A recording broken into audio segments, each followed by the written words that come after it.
The email that changed everything arrived on a rainy Tuesday morning.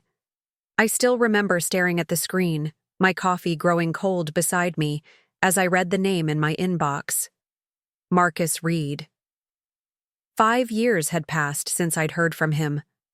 5 years since he walked out of my apartment and my life, leaving me alone and 3 months pregnant. And now, here he was, applying for a position at my company. My company. The irony wasn't lost on me. The man who once told me I'd never amount to anything was now begging me for a job. I sat back in my chair, absently running my hand over my growing tech empire's logo embroidered on my blazer. From a single mom on food stamps to CEO of a thriving startup. This wasn't how either of us had pictured our story ending. But endings have a funny way of turning into beginnings, don't they? ID. Love to know which corner of the globe you're watching from. And if this story speaks to you, make sure to subscribe. Tomorrow's video is one you absolutely can't miss. It was a brisk autumn evening in Seattle when my world collapsed. I was sitting on my worn couch in our small Belltown apartment, surrounded by paperwork from my mid-level marketing job, when Marcus stormed in. His face was tight, his movements agitated as he paced across our living room floor. "We need to talk, Eliza," he said, his voice cutting through the comfortable silence we'd built over 3 years together. Something in his tone made my skin prickle. I set aside the reports I'd been reviewing and looked up at him, trying to ignore the sudden tightness in my chest. "What's going on?" I asked, keeping my voice steady despite the growing unease. Marcus ran his hands through his hair, a gesture I'd once found endearing, but now seemed like a theatrical preparation for what was coming next. "I can't do this anymore," he said flatly. "Us. This life. It's not what I want." The words hung in the air between us, sharp and impossible to unhear. I felt my throat constrict as I struggled to process what he was saying. "What are you talking about? We're having a baby, Marcus." My hand instinctively moved to my stomach, still only showing the slightest curve at 12 weeks along. His eyes followed my movement, then darted away. "That's part of the problem." The room seemed to tilt slightly as his words sank in. Just 3 weeks ago, we'd seen our baby's heartbeat on the ultrasound.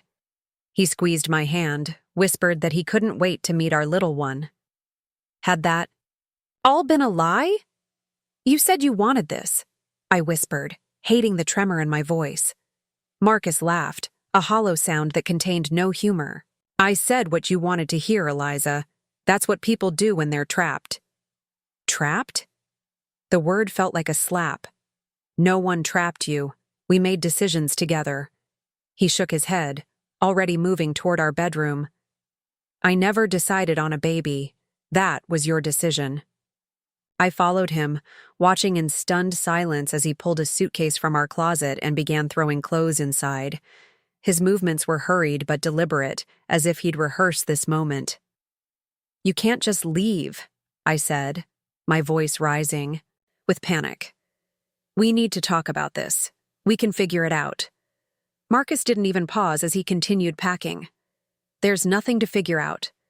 I'm not ready to be a father. I'm not sure I'll ever be." He zipped the suitcase with finality. "And let's be honest, Eliza, you're not exactly CEO material. How are you going to support a kid on your own?" The casual cruelty of his assessment hit me like a physical blow. I'd been so busy trying to process his abandonment that I hadn't yet considered the practical realities of single motherhood. "I make good money," I countered, though we both knew my mid-level position barely covered our shared expenses. "And you have responsibilities here. Legal ones, if nothing else." He shrugged, finally turning to face me. "Sue me for child support if you want. It won't amount to much on my salary anyway." I stared at him, searching for any trace of the man I thought I'd known. The man who had held me when my mother died last year, who had talked about our future with such conviction that I never once doubted we were building something lasting. "Is there someone else?" I asked, the question escaping before I could stop. A flicker of something Guilt, perhaps, crossed his face before he masked it.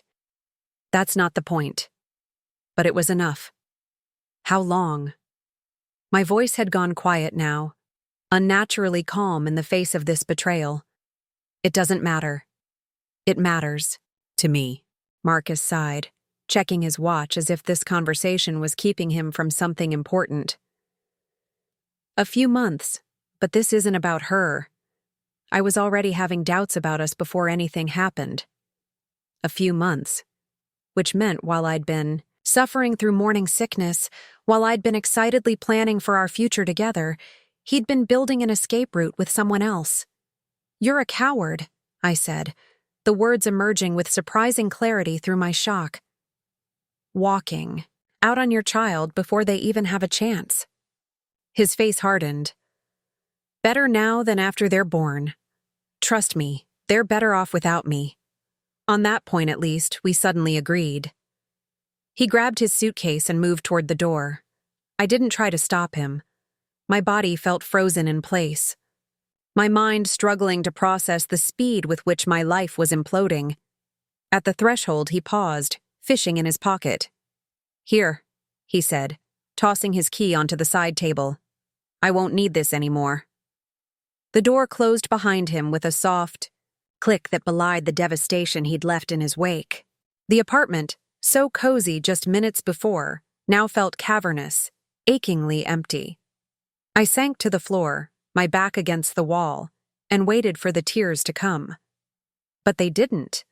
Instead, a strange numbness spread through me, as if my body was protecting me from feeling the full impact of what had just happened.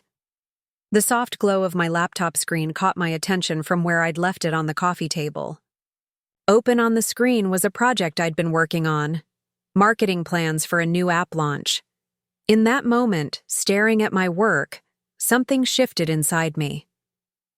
If Marcus thought I couldn't support myself and my child, if he believed I wasn't CEO material, he was about to be proven spectacularly wrong. I pushed myself up from the floor and walked to my laptop. I had a half-finished business plan saved on my hard drive, an idea for a startup I'd been developing on weekends, something Marcus had called a cute hobby when I'd tried to share my enthusiasm with him. But I knew it was more than that. I'd spent enough time in the industry to see the gaps, to understand what was missing from the market. My hand returned to my stomach, to the small life growing there, the life Marcus had so easily discarded. "It's just you and me now, little one," I whispered. "But we're going to be okay. Better than okay." I opened the business plan document and began to read. Really read, seeing its potential with new clarity. The numbness was receding now, replaced by something harder, something colder, but also something powerful. I couldn't control Marcus's choices. I couldn't force him to be the man I thought he was. But I could control what happened next. I could build something from this wreckage, something that would ensure my child would never want for anything, would never feel abandoned the way I did right now. A lot of love and effort went into bringing this story to life. If you're enjoying it, we'd be so grateful if you'd subscribe to our channel. Now, back to where we left off. The next morning, I called in sick to work for the first time in 3 years. Instead of hiding under the covers as part of me desperately wanted to, I sat up at my kitchen table with my laptop, a notebook, and a determination that felt like fire in my veins. By the end of the day, I'd refined my business plan, researched startup accelerators accepting applications, and scheduled coffee with 2 former colleagues who had connections in venture capital. I'd also made an appointment with an attorney to understand my rights regarding child support, not because I expected much from Marcus, but because my child deserved everything that was rightfully theirs. As the sun set over the Seattle skyline, I realized I hadn't cried once. The pain was still there, a dull ache beneath my breastbone, but it was now fuel rather than a weight. Marcus had walked out thinking he was escaping a burden, never realizing that in doing so, he'd freed me to become someone he would never have allowed me to be. The irony wasn't lost on me, even then. But I wasn't laughing yet. That would come. Later, much later, when an application with a familiar name landed on my desk, and the true circular nature of our story revealed itself.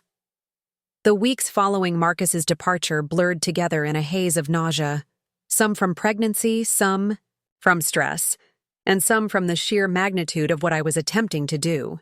By day, I continued my marketing job, smiling through meetings while hiding the growing evidence of my pregnancy with strategic blazers and loose blouses.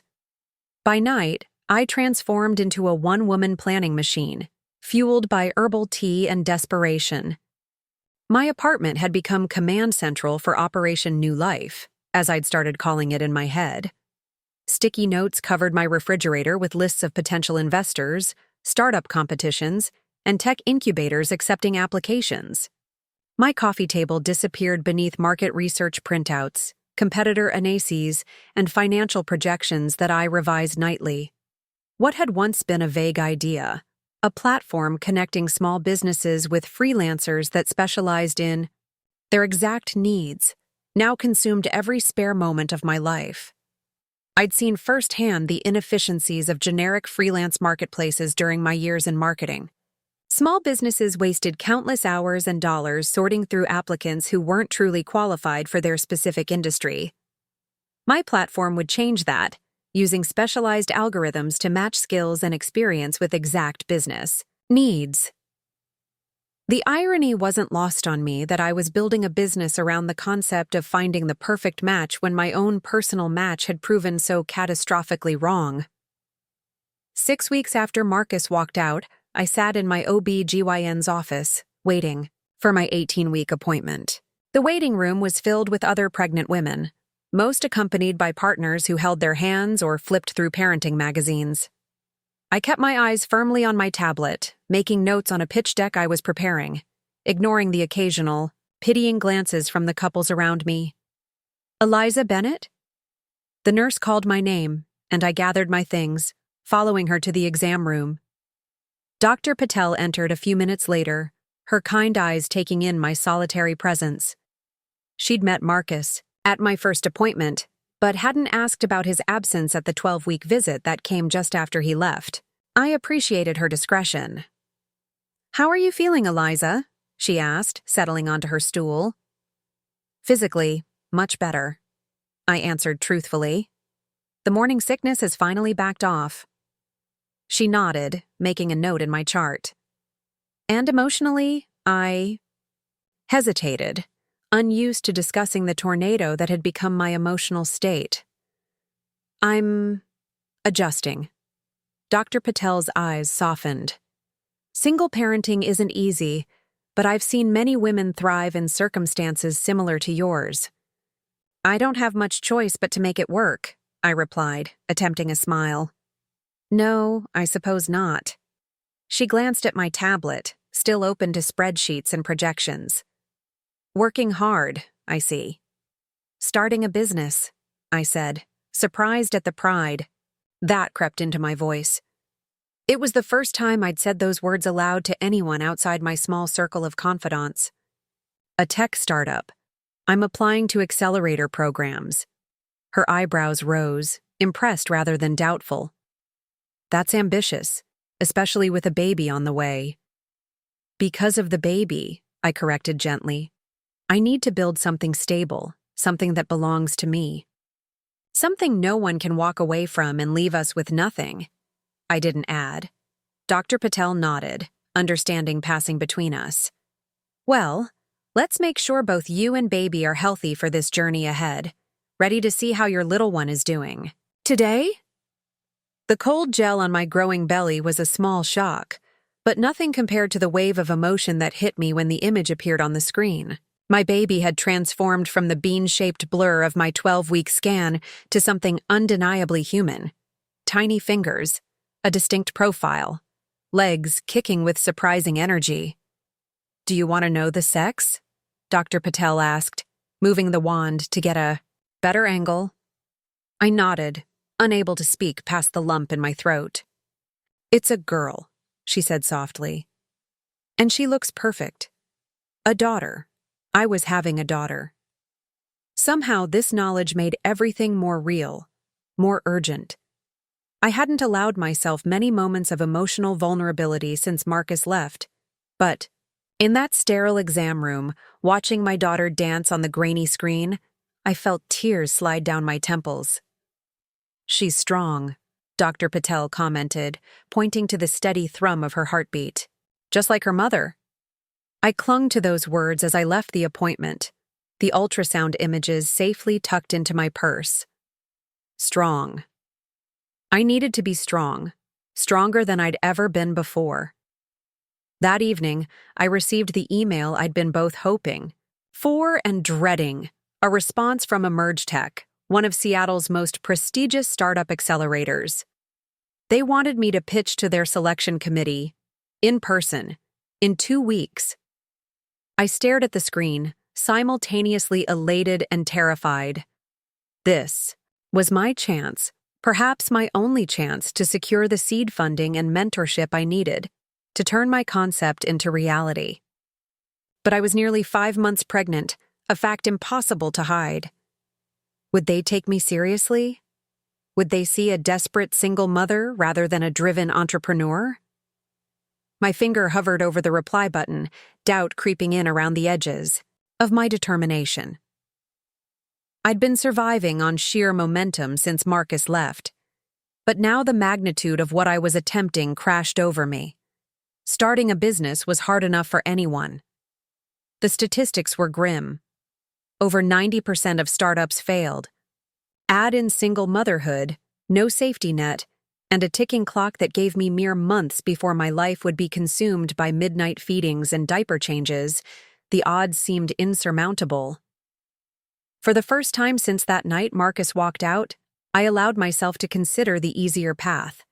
I could stay in my secure, if uninspiring, marketing job with its decent health insurance and maternity leave. I could move to a smaller apartment, find reliable childcare, and build a modest but stable life for my daughter. The rational part of my brain knew this was the safer option. But something deeper, something that had awakened the night Marcus told me I wasn't CEO material, rebelled against settling for just enough. My phone buzzed with a text message, jarring me from my thoughts. It was from Zoe, a former colleague who'd left our marketing firm a year ago to join a successful startup. "Did I see your name on the EmergeTech interview list? Tell me that's you." The message read. I smiled despite myself. Zoe had been one of the few people I'd shared my business idea with before everything imploded. She'd believed in it, and in me, from the beginning. "It's me," I texted back. "Not sure if I'm ready." Her response came immediately. "Of course you're not ready. No one ever is. Do it anyway." I stared at those words, so simple yet so powerful. Do it anyway. Wasn't that what I'd been telling myself every morning when I dragged my exhausted body out of bed? Wasn't that how I'd made it through the past 6 weeks? By doing what needed to be done, ready or not? I clicked reply on the EmergeTech email and confirmed my pitch slot. Then I opened my presentation and got back to work. I had 2 weeks to perfect my pitch, to prove that I was more than Marcus's assessment of me, more than a soon-to-be single mother in over her head. 2 days later, I was organizing my research notes when a notification popped up on my phone, an Instagram tag from someone I didn't follow. Curious, I tapped it open, then immediately wished I hadn't. There was Marcus, arm around a slender blonde I recognized as Vanessa, a developer from his office. The woman he'd left me for. They stood in front of a sold sign outside a craftsman bungalow, grinning as if they'd won the lottery. The caption read, "New chapter, new home with this amazing woman. Blessed Chach new beginnings." The phone slipped from my suddenly numb fingers, clattering to the floor. I made no move to pick it up. While I'd been figuring out how to make rent on a single income and afford prenatal vitamins, Marcus had been house hunting with his girlfriend. While I'd been lying awake calculating childcare costs, he'd been building the life he actually wanted, the one that didn't include his own daughter, The rage that surged through me was so intense it left me breathless. This wasn't the dull ache of abandonment anymore. This was white-hot fury at the injustice of it all, at how easily he'd transitioned to his new life, how thoroughly he'd erased his responsibilities. When I could breathe again, I retrieved my phone and blocked his account. Then I did something I hadn't allowed myself to do yet. I deleted every photo of us, every remnant of our 3 years together from my phone and social media. I wasn't going to waste another minute looking back at what I'd lost. Instead, I channeled that anger into my pitch preparation. Each slide became a silent rebuttal to Marcus's dismissal. Each financial projection, each careful analysis of market opportunity was proof that he had underestimated me in every possible way. The night before my Emerge Tech pitch, I stood in front of my bathroom mirror, practicing my delivery one last time. My blazer was carefully tailored to accommodate my growing belly, my presentation polished to a perfect shine. But the woman staring back at me from the mirror was hardly recognizable. Gone was the eager-to-please marketing coordinator who had accepted Marcus's casual undermining of her dreams.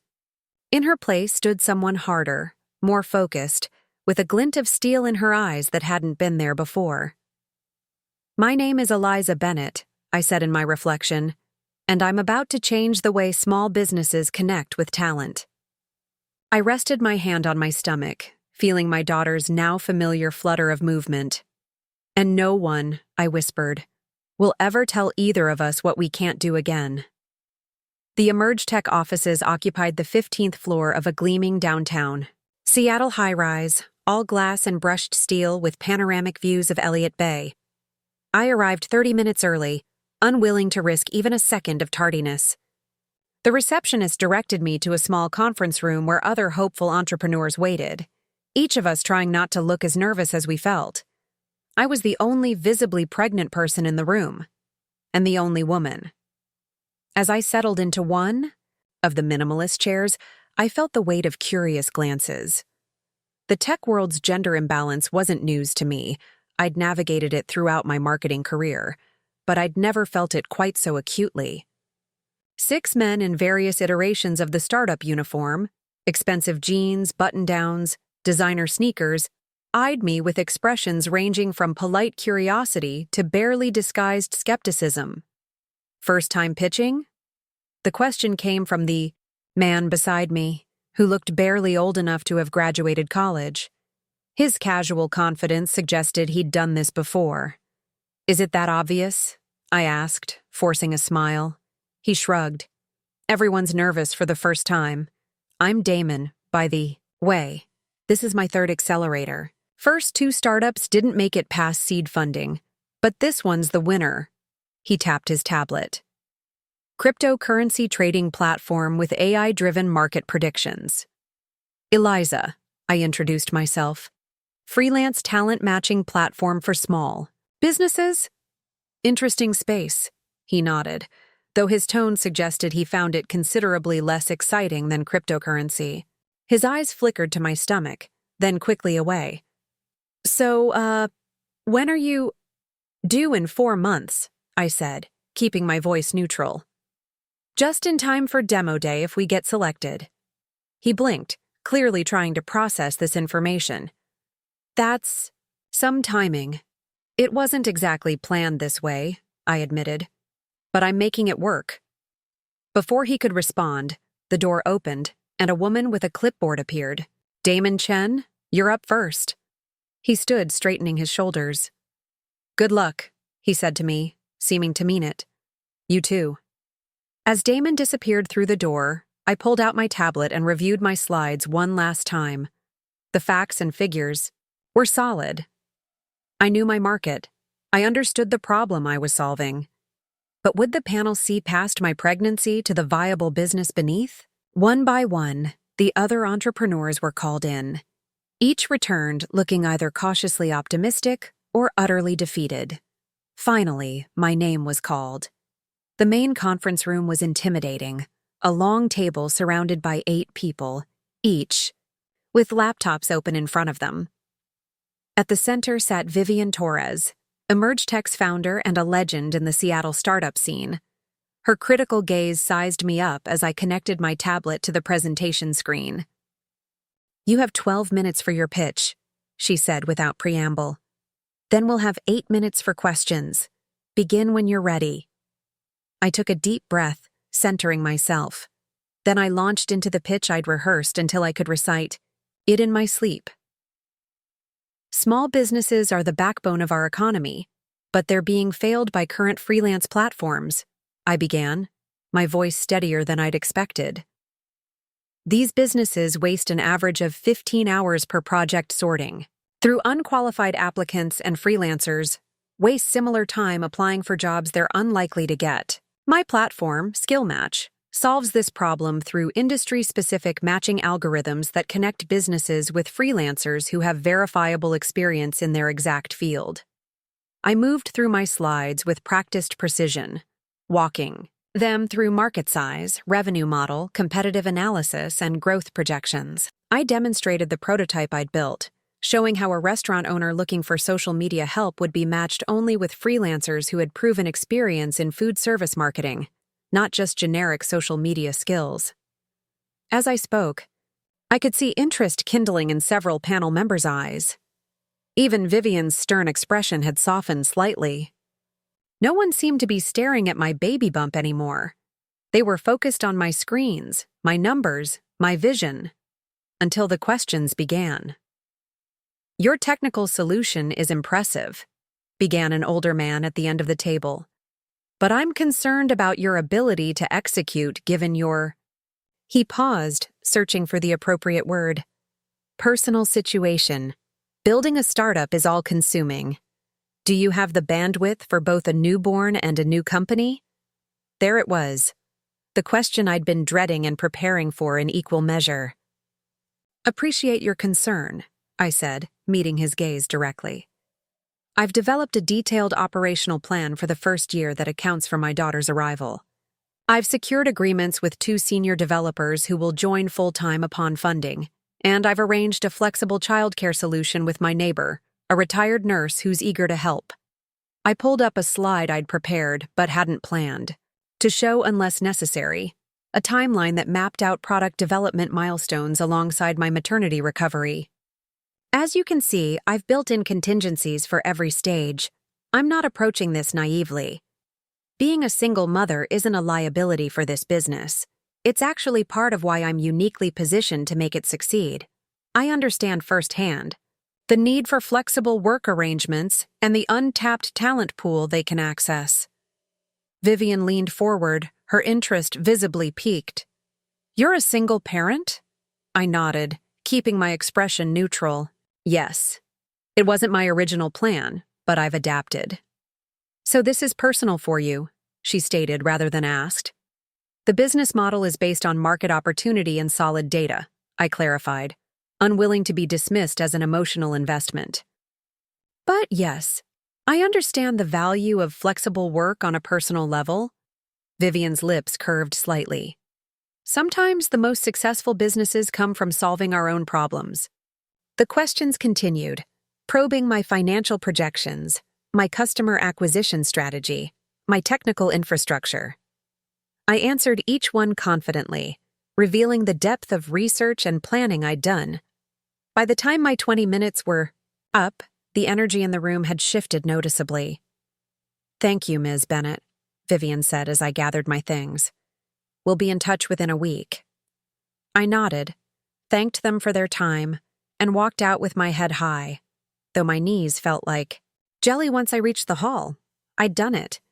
Whether they selected me or not, I'd stood my ground and presented my vision without apology or qualification. Outside the building, the crisp autumn air felt glorious after the tension of the conference room. I allowed myself a moment of celebration, buying an overpriced smoothie from a nearby cafe and sitting in a patch of sunlight to savor it. Whatever happened next, I had taken control of my narrative. I wasn't just reacting to Marcus's abandonment anymore. I was actively building something new. My moment of peace was interrupted by my phone ringing. The caller ID showed my landlord's name, an unusual occurrence that immediately set off warning bells. "Hello, Mr. Delaney," I answered, trying to keep the concern from my voice. "Eliza," his gravelly voice came through. "I'm calling about your lease renewal. Got some bad news, I'm afraid." My stomach dropped. "What kind of bad news?" "Building's been sold. New owners are converting to luxury condos. Everyone's got 90 days to find new places." I nearly dropped my smoothie. 90 days? But that's, I know, right before Christmas. Terrible timing. I fought him on it, but there's nothing I can do. They're offering a month's rent as compensation, but you'll still need to be out by December 31st. December 31st. 8 months pregnant and homeless for the holidays. Just when I thought I'd handled everything Marcus's departure had thrown at me, the universe decided to add another challenge. "Thank you for letting me know," I managed to say, my mind already racing through limited options. Seattle's rental market was brutal. Studios went for what I used to pay for our one-bedroom, and prices kept climbing. Finding something affordable on a single income, with enough space for a baby, in a safe neighborhood, in just 90 days. It seemed impossible.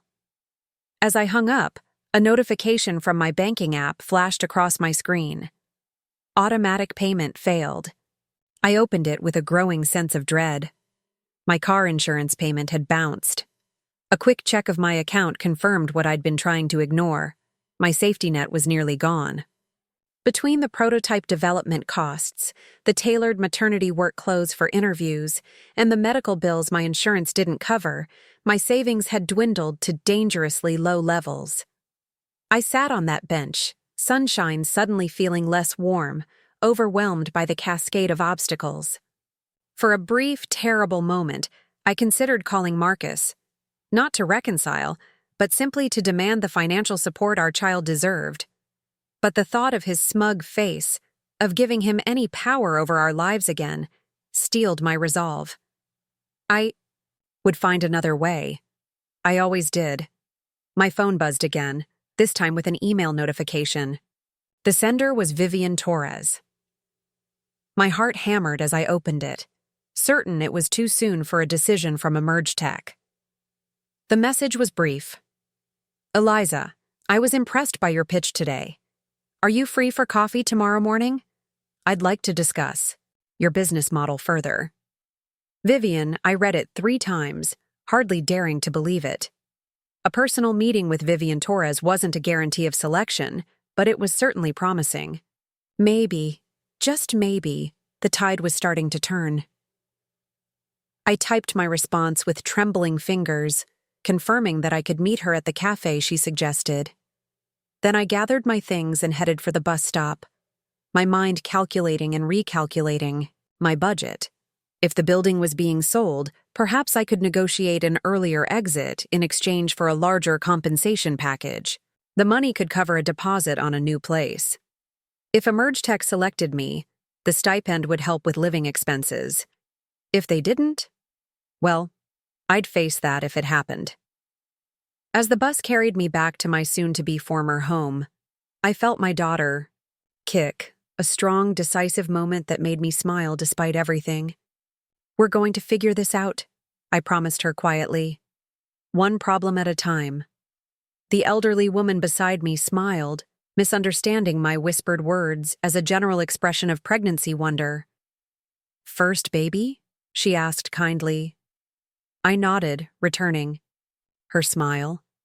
"Yes, a little girl. There's nothing stronger than a mother's love," she said with the confidence of experience. "You'll move mountains for her."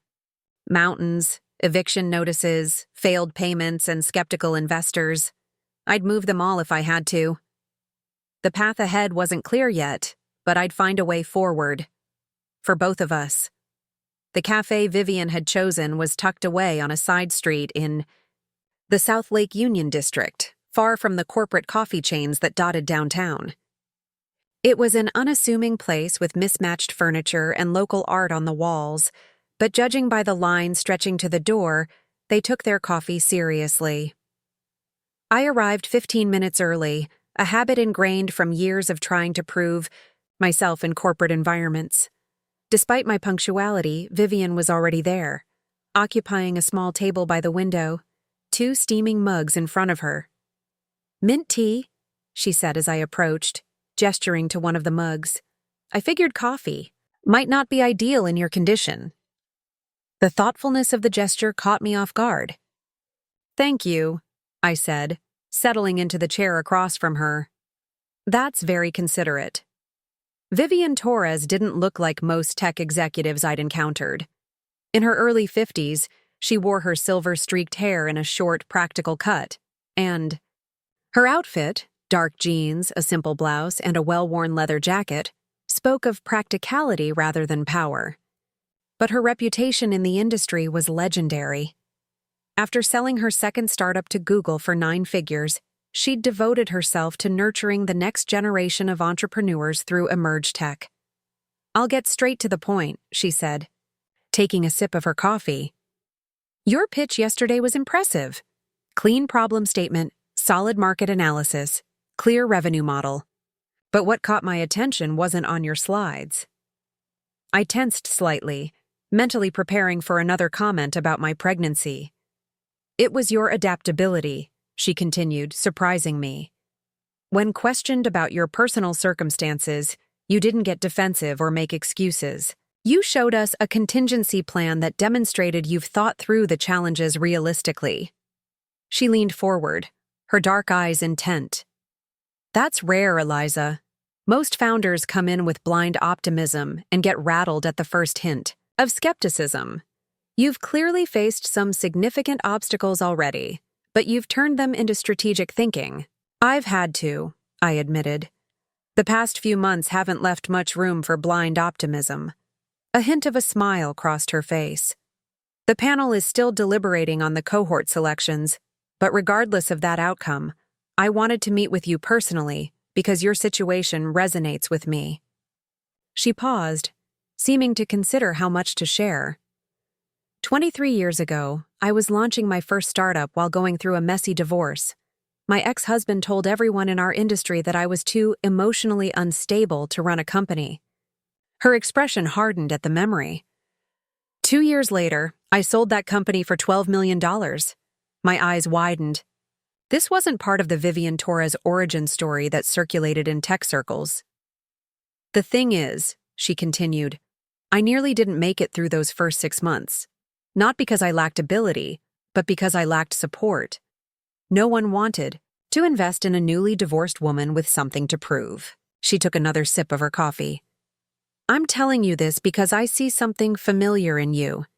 That same determination, that same clarity of purpose born from necessity. But I don't want your path to be as unnecessarily difficult as mine was." My pulse quickened. Was she implying what I thought she was? "Are you offering me a spot in the accelerator?" I asked cautiously. Vivian shook her head. "That's not my decision alone, and the committee won't finalize selections until next week. What I'm offering is mentorship, regardless of whether Emerge Tech selects your company." I stared at her, stunned. Mentorship from Vivian Torres was arguably more valuable than the accelerator spot itself. "Why?" I finally managed to ask. "Why me?" "Let's call it paying it forward," she replied. "Or perhaps strategic self-interest. Women in tech need to support each other, and your concept has genuine merit. I'd rather see it succeed with my help than fail without it." She pulled a card from her pocket and slid it across the table. "This is my personal number. Use it if you need guidance, connections, or just someone who understands the unique challenges you're facing." I picked up the card, feeling its weight. Heavy cardstock, minimalist design, just her name and number. It represented a lifeline I hadn't dared hope for. "I don't know what to say," I admitted. "Thank you seems inadequate." "Don't thank me yet," she said, her tone turning practical. "Building a company while building a family is going to be the hardest thing you've ever done. Some days you'll want to quit both." Her expression softened slightly. "But speaking from experience, it can also be the most rewarding." She glanced at her watch. I have another meeting, but before I go, what's your most pressing challenge right now? Besides waiting for the accelerator decision. The question caught me off guard with its directness. My instinct was to project confidence, to minimize my struggles as I'd been doing with everyone else. But something about Vivian's frank acknowledgement of her own past difficulties made me answer honestly. Housing, I said. My building was just sold. I have 90 days to find a new place, which means I'll be moving at 8 months pregnant during the holidays in one of the country's most expensive rental markets. Vivian frowned. That's not ideal timing. That's putting it mildly, I agreed with a wry smile. She was quiet for a moment, thinking, I may know someone with a rental property in Fremont. It's not fancy, but it's a 2-bedroom in a good neighborhood. I could make an introduction. That would be incredible, I said, fighting the sudden tightness in my throat. After months of solving every problem alone, the simple offer of help felt overwhelming. Consider it done. She stood, gathering her things. I'll email you the details. And Eliza? The committee will make their decision soon. But remember, accelerator or not, you have what it takes to make this work. With that, she was gone, leaving me sitting with my cooling tea and a renewed sense of possibility. I fingered the edge of her business card, still processing what had just happened. For the first time since Marcus walked out, I felt like I wasn't completely alone in this journey. 3 days later, I stood in front of a charming craftsman-style house in Fremont, triple-checking the address Vivian had sent. The quiet residential, street lined with mature trees, was a far cry from my downtown apartment building. This couldn't possibly be a rental within my budget. Maybe I'd misunderstood. Before I could reconsider, the front door opened, revealing a woman in her 60s with short gray hair and paint-splattered overalls. You must be Eliza, she called, waving me forward. Vivian said you'd be stopping by. I'm Eleanor. I made my way up the path, taking in the well-tended garden and colorful wind chimes hanging from the porch. It's lovely to meet you, I said, extending my hand. This is a beautiful home. Oh, we're not looking at the main house, Eleanor corrected, with a smile. That's where I live. The rental is around back. I converted the garage into a garden apartment when my son was in college. Come on, I'll show you. I followed her around the side of the house, through a gate that opened into a lush backyard. At the far end stood what had indeed once been a garage, but was now a charming small structure with large windows and a private entrance. It's about 800 square feet, Eleanor explained as she unlocked the door. 1 bedroom, plus a small second. Room that could work as a nursery.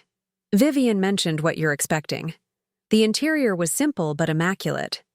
Polished concrete floors, white walls, and large windows that filled the space with natural light. The main area served as both living room and kitchen, with modern appliances and built-in shelving. A short hallway led to a surprisingly spacious bathroom and 2 modest bedrooms, the smaller of which had clearly been used as a home office. It's perfect, I breathed, trying not to get my hopes up. But I'm guessing it's out of my price range. Eleanor waved a dismissive hand. Vivian explained your situation. I'm more interested in having a good tenant than charging market rate. Besides, I like having a young family nearby. It gets quiet around here. She named a figure that was actually less than what I was currently paying for my 1-bedroom downtown. I stared at her in disbelief. That can't be right, I said before. I could stop myself. In this neighborhood? Eleanor chuckled. The house has been paid off for decades, dear. I'm not trying to make a profit, just cover the utilities and taxes. Renting to a responsible adult who happens to be friends with Vivian Torres is worth more to me than an extra few $100s a month. Friends with Vivian Torres. The phrase struck me as absurdly generous, but I wasn't about to correct her. When would you need to move in? She asked. Ideally by mid-December, I replied.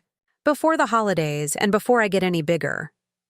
I gestured to my growing belly with a self-deprecating smile. That works perfectly. My current tenant leaves November 30th. She handed me a rental application. Fill this out, and as long as your references check out, the place is yours. I clutched the paper like it was a winning lottery ticket.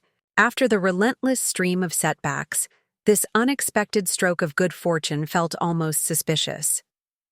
I don't know how to thank you and Vivian for this opportunity. Eleanor's expression softened. You know, I was a single mother too. My husband left when my son was 2. It was the hardest thing I've ever done, but also the most rewarding. She nodded toward my belly. Boy or girl? Girl, I said, unable to suppress my smile. Perfect. Girls need to see what strength looks like, Eleanor said with a firm nod. Now, let's go inside for some tea and you can tell me more about this business you're starting. Vivian mentioned it's some kind of tech platform. As I followed Eleanor toward her house, my phone buzzed with an email notification. I glanced at it quickly, then stopped in my tracks, a gasp escaping before I could contain it. Everything okay? Eleanor asked, turning back with concern. I looked up, my vision blurring slightly with unexpected tears. Yes, everything's wonderful, actually. I just got accepted into the Emerge Tech Accelerator program. Eleanor's face broke into a wide smile. Well now, that calls for something stronger than tea, doesn't it? I think I have a bottle of sparkling cider we can use to celebrate. As we walked toward her house, I felt a strange sensation wash over me, not just relief or happiness, but something deeper.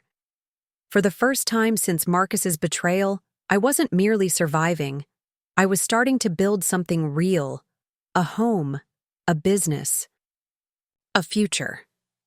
My daughter kicked energetically, as if sharing in my excitement. I know, I whispered, placing my hand over the spot. Things are finally looking up. Little did I know that the most difficult challenge was still to come, one that would force me to confront not just external obstacles, but the lingering wounds that Marcus had left behind. The Emerge Tech offices became my second home over the next few weeks. Each morning, I joined the other 9 startups selected for the cohort in collaborative workspaces overlooking the city. The energy was electric, a mix of ambition, innovation, and the distinct pressure that comes with having 3 months to transform an idea into a viable business. As the only pregnant founder in the program, I attracted curious glances at first.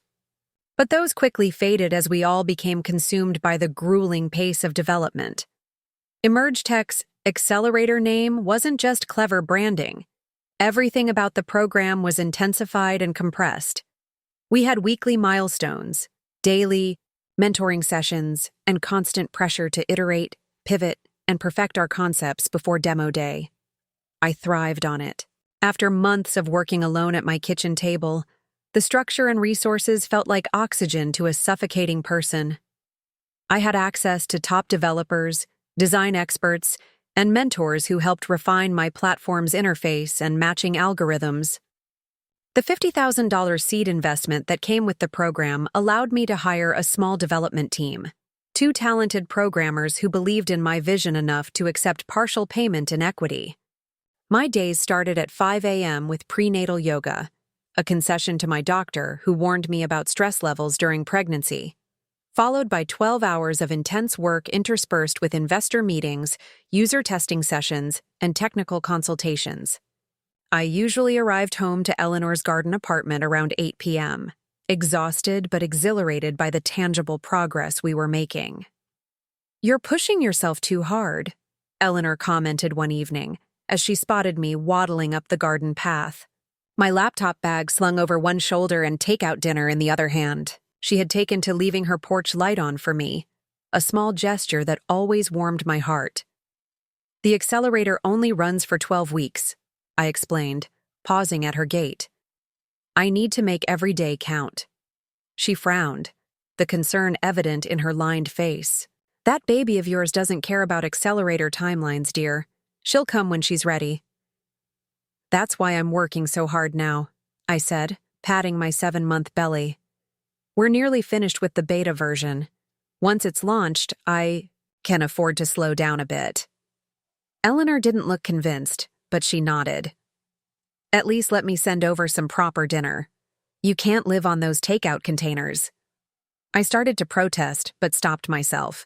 Learning to accept help was still new to me, a skill I was consciously developing.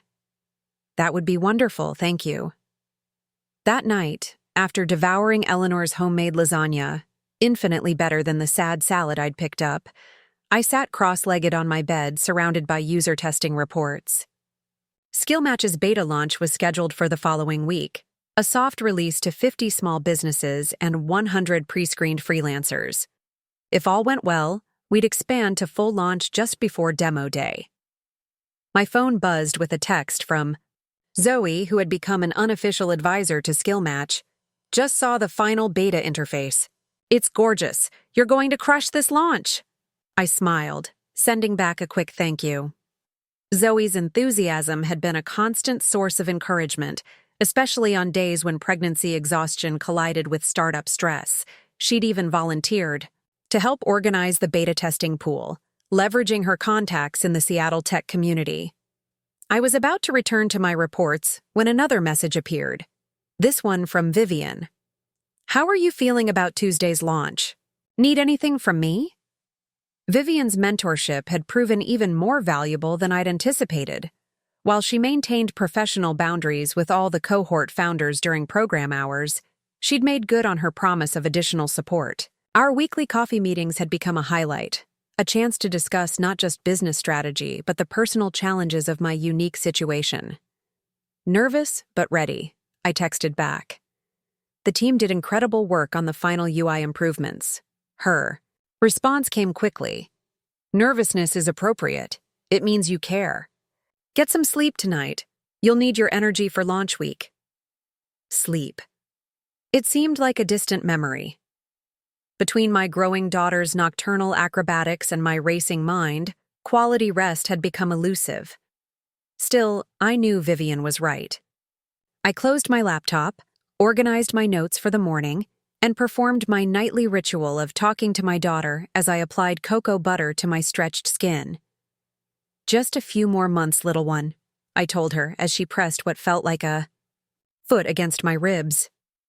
By the time you arrive, Skill Match will be up and running, and we'll have a real shot at this crazy plan.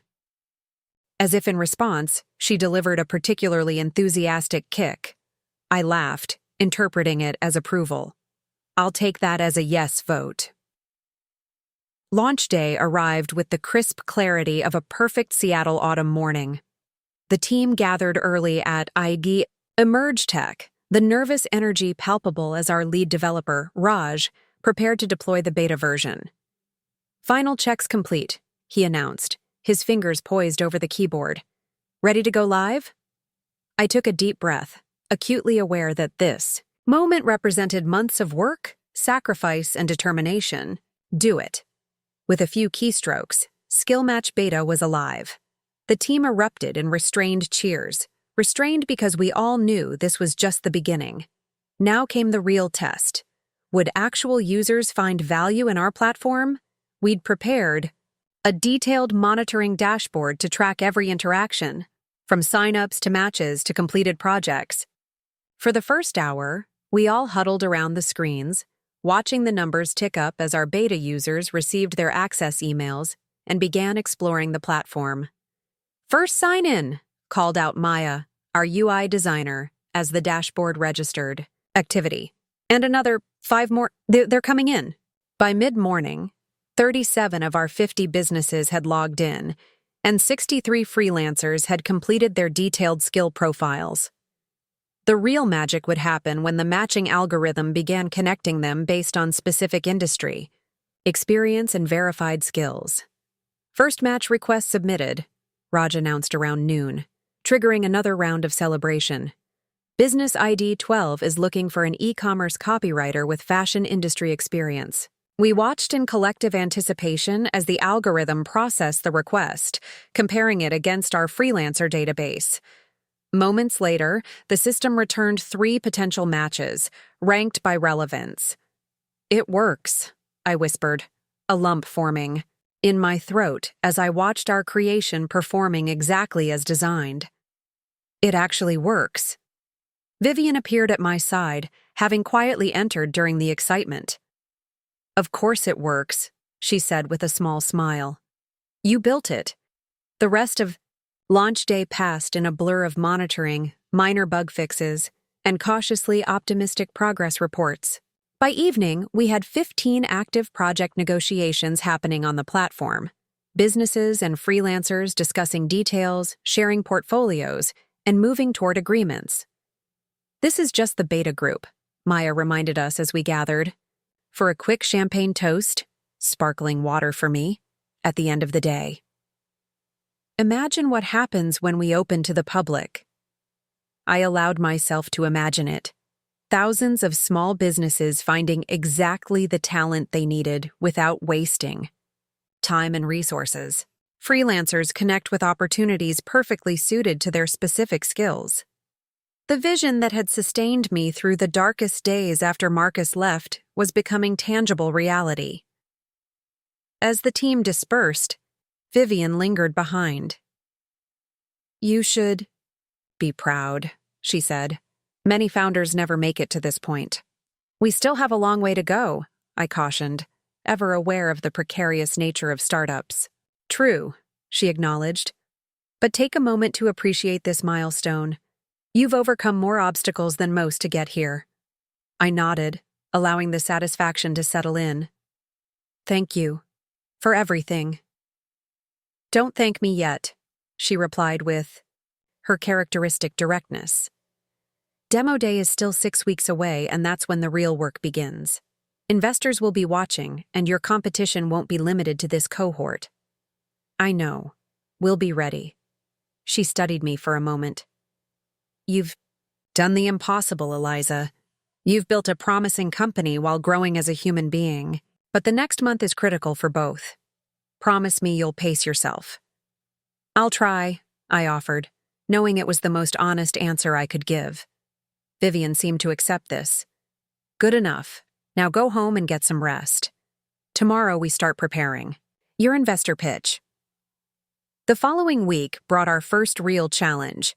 A competing platform, one that had been in development for over a year with significant venture backing, announced their public launch.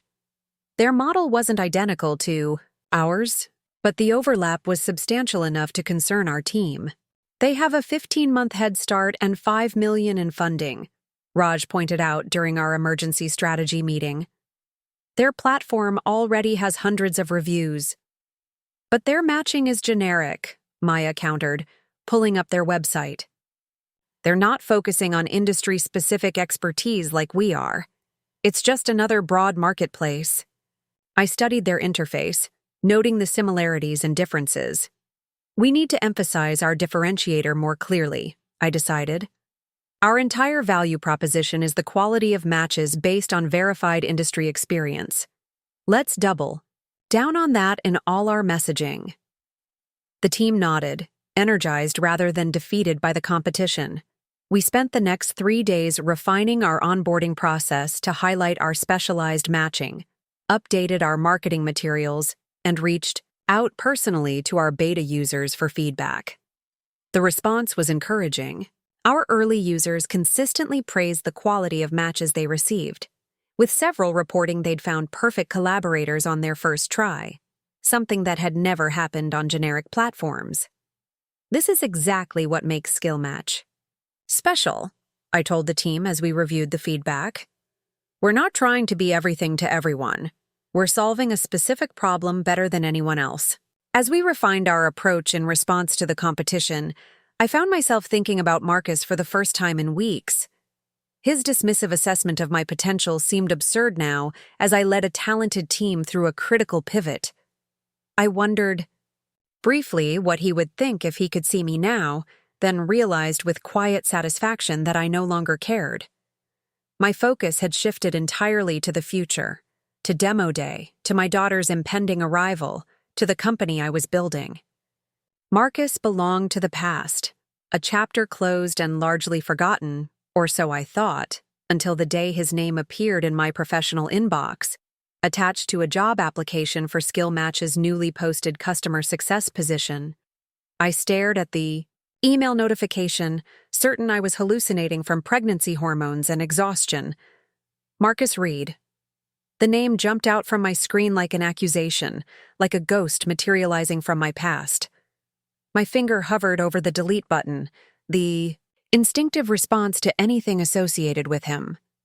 But professional curiosity overcame personal aversion. What possible reason could Marcus have for applying to my company? Did he even know it was my company? The customer success position had been posted through EmergeTech's job board, with applications directed to a generic HR email. Perhaps it was just a bizarre coincidence. I opened the application with trepidation, half expecting to see a different Marcus Reed, a common enough name that could belong to any number of qualified applicants. But the resume that loaded on my screen was unmistakably his.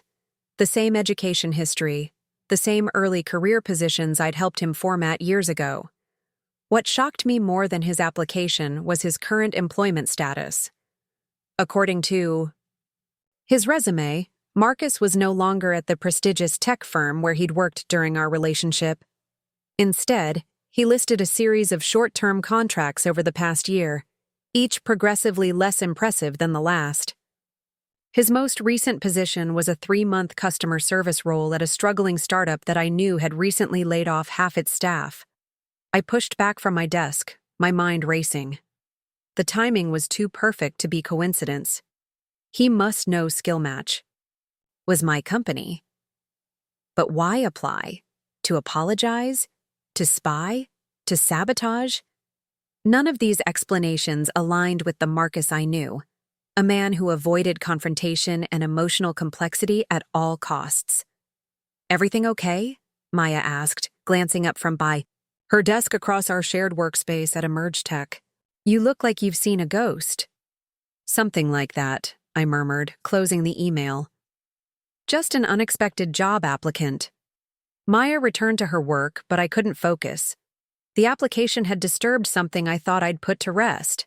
The lingering questions about why Marcus had really left.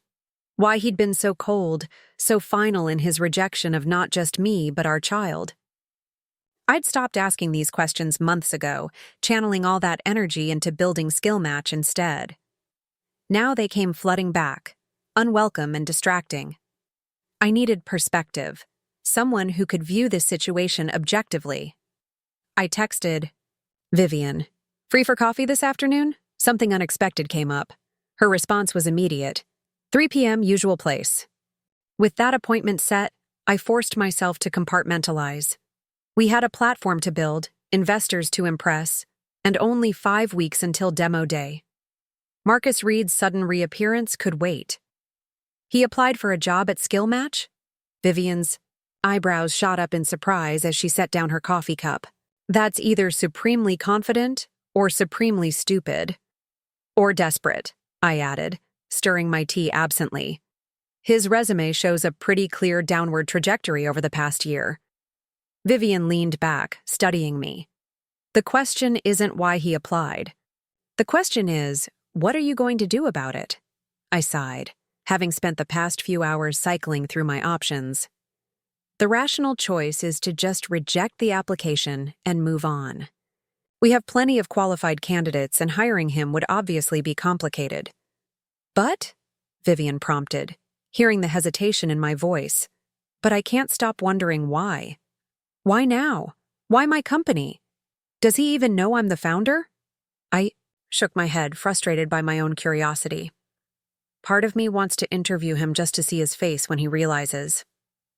A slow smile spread across Vivian's face. Now that would be interesting. Also unprofessional and potentially disastrous, I countered. Perhaps, she conceded. Or perhaps it's an opportunity for closure. You've been focused on moving forward, admirably.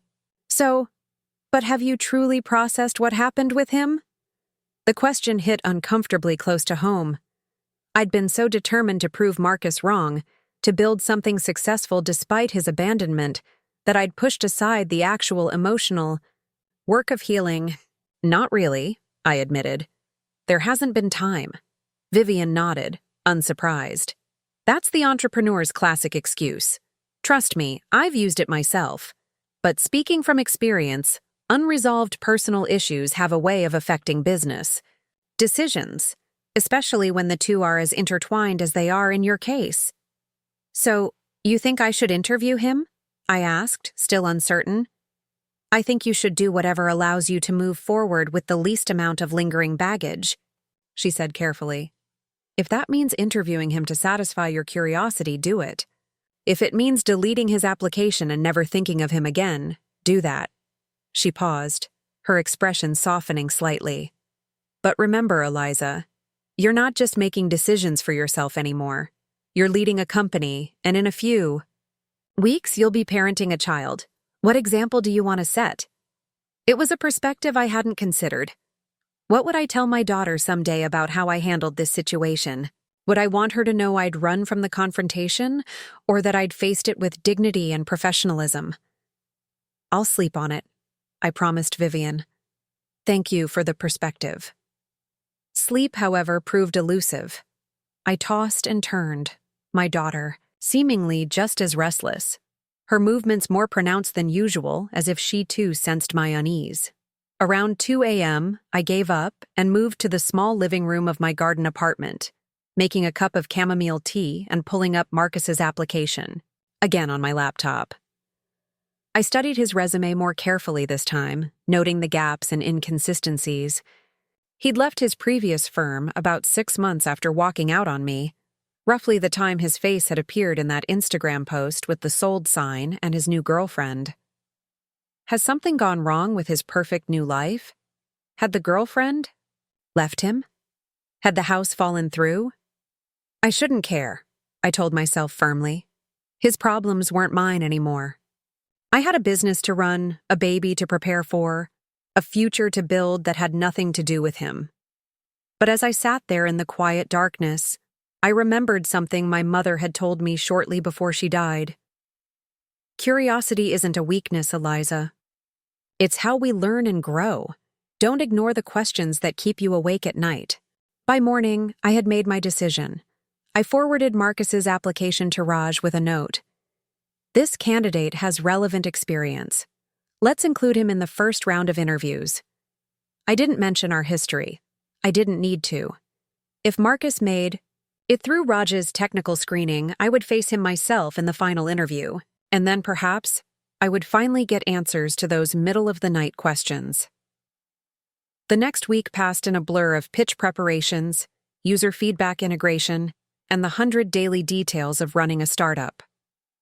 I deliberately pushed thoughts of Marcus aside, focusing instead on refining our platform based on beta user suggestions. The improvements were substantial.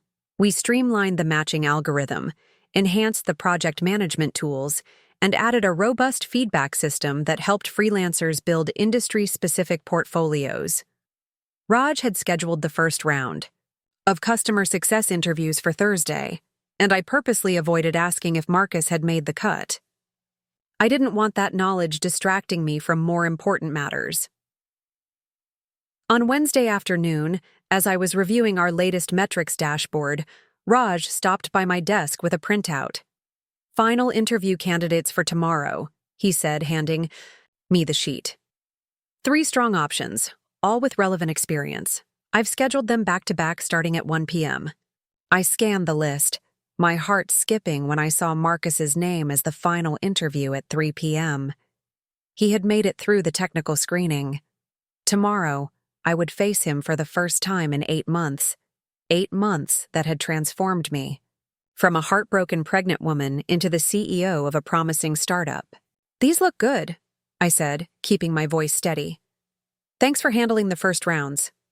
Raj nodded, hesitating slightly. That last candidate, Reed, seemed familiar somehow. Have we met him before? I considered telling Raj the truth, then decided against it. The fewer people who knew about my history with Marcus, the better. He might have attended one of the Emerge Tech networking events, I suggested.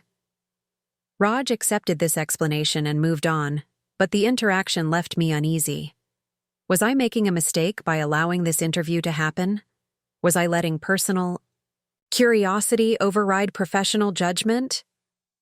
That evening, I called Zoe, the one person besides Vivian who knew the full story of my relationship with Marcus. "He's actually going to interview you?" she gasped after I explained the situation. "That's either incredible boldness or incredible stupidity." "That's almost exactly what Vivian said," I replied with a rueful laugh. "Great minds," Zoe quipped. "But seriously, Eliza, are you okay with this? You don't owe him a minute of your time after what he did." "I know," I said, absently rubbing my belly as my daughter kicked. "But I think I need this. Not for closure, I've moved on, but to face this final piece of the past before I start the next chapter." "Does that make sense?" "Perfect sense," Zoe affirmed. "Just promise me you'll be careful. Men like Marcus don't change their stripes, and I don't want to see him hurt you again." "He can't," I said with surprising certainty. "He has no power over me anymore." As we said our goodbyes, I realized the truth in my words. The woman Marcus had abandoned, insecure, dependent, desperate for his approval, no longer existed. In her place stood someone stronger, someone who had rebuilt her life, from the ground up on her own terms. Tomorrow's interview wasn't about giving Marcus another chance or seeking revenge. It was about facing the past without flinching, about proving to myself that I had truly moved beyond it. With that resolution firmly in mind, I prepared for bed, reviewing interview questions and mentally rehearsing how I would greet him, professionally, distantly, with the polite interest I'd show any candidate. No anger, no hurt, no personal connection. Just business. As I drifted off to sleep, one last thought surfaced. What would his face look like when he realized exactly whose company he was applying to join? That, at least, promised to be interesting. Interview day arrived with a strange sense of inevitability. I went through my morning routine with mechanical precision: prenatal vitamins, light breakfast, comfortable yet professional maternity outfit carefully selected the night before. At nearly 8 months pregnant, my wardrobe options were limited, but I'd invested in a few power pieces for important meetings. Today, I certainly qualified. As I dressed, I caught my reflection in the mirror, the rounded belly stretching the fabric of my charcoal dress, the subtle changes in my face, the determined set of my jaw. Marcus would be seeing a very different woman than the one he'd left behind. I arrived at Emerge Tech early, reviewing the resumes of all 3 candidates one last time and preparing my notes. The first 2 interviews went smoothly. Both applicants were qualified, enthusiastic about our mission, and politely curious about my pregnancy without being intrusive. Under normal circumstances, either would have been a strong contender for the position, but these weren't normal circumstances. At precisely 2:55 p.m., Raj appeared at my office door. "Last candidate is here," he said. "Want me to bring him in?" Took a deep breath, steadying myself. "Give me 2 minutes, then send him in." After Raj left, I stood and moved to the window, gathering my thoughts. I had rehearsed this moment countless times over the past 24 hours. How I would greet Marcus with professional detachment. How I would conduct the interview without acknowledging our history until the end. How I would remain perfectly composed throughout. A knock at the door pulled me from my thoughts. I turned, straightened my shoulders, and said, "Come in." The door opened, and there he was. Marcus Reed, the man who had shared my bed, my home, my plans for the future, and then walked away when those plans included a child. He looked different than I remembered. Thinner, paler, with dark circles under his eyes and a nervous tension in his movements that hadn't been there before. His once expensive haircut had grown out, and his button-down shirt, while clean, showed signs of wear at the collar. For a split second, he didn't recognize me. His eyes passed over my face with the polite attentiveness of a job candidate meeting a potential employer. Then awareness dawned, his expression shifting from professional interest to shocked disbelief in the span of a heartbeat. "Eliza?" He breathed, his voice barely audible. I allowed myself one moment to savor his shock, then gestured to the chair across from my desk. "Mr. Reed, please, have a seat." He remained frozen in the doorway, his eyes now fixed on my pregnant belly, visible evidence of the child he'd rejected. "I don't understand," he said. This is your company?" "Skill match, yes," I confirmed, keeping my tone professionally neutral. "I'm the founder and CEO. Please, sit down. We have a limited time slot for this interview." Marcus moved to the chair as if in a trance, his movements mechanical and stiff. He sat, still staring at me with undisguised astonishment. "I had no idea," he said. "The job posting didn't mention the name of the CEO?" "No, it wouldn't," I smiled thinly. "We focus on relevant information in our postings." The barb landed precisely as intended. A flash of discomfort crossed his face, quickly masked as he attempted to regain his composure. "I should probably withdraw my application," he said, half rising from his chair. "That's certainly your prerogative," I replied calmly. "Or we could proceed with the interview as scheduled. Your preliminary screening with our technical director was quite positive." He hesitated, clearly torn between the instinct to flee and the need for employment that had driven him to apply in the first place. "I don't think that would be appropriate, given our history." "Our history is precisely why I allowed this interview to proceed, Mr. Reed." I leaned forward slightly, meeting his eyes directly. "I was curious about what would bring you to apply for a position at my company. Now I'm even more curious, since you apparently had no idea I was involved." Marcus sank back into the chair, resignation replacing shock. "It's a legitimate coincidence," he said. "The position matches my experience, and the company has good buzz in the industry.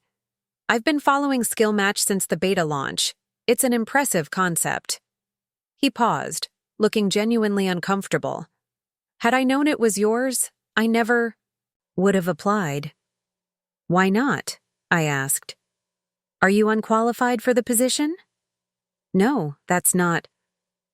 "Then your personal discomfort would have outweighed your professional interests?" "That's an interesting prioritization, given your current employment situation." I glanced meaningfully at his resume. Marcus's jaw tightened. "I see you've reviewed my work history." "Of course. It's my job." I picked up his resume, scanning it, with deliberate care. "You've had several transitions in the past year. Would you care to elaborate?" It was a standard interview question, but in this context, it carried additional weight. Marcus shifted uncomfortably. "The market has been challenging," he said carefully. "My last full-time position ended when the company downsized. Since then, I've been taking contract roles while looking for the right permanent fit." "And what happened with North Star Tech?" I asked, naming the company where he'd worked during our relationship.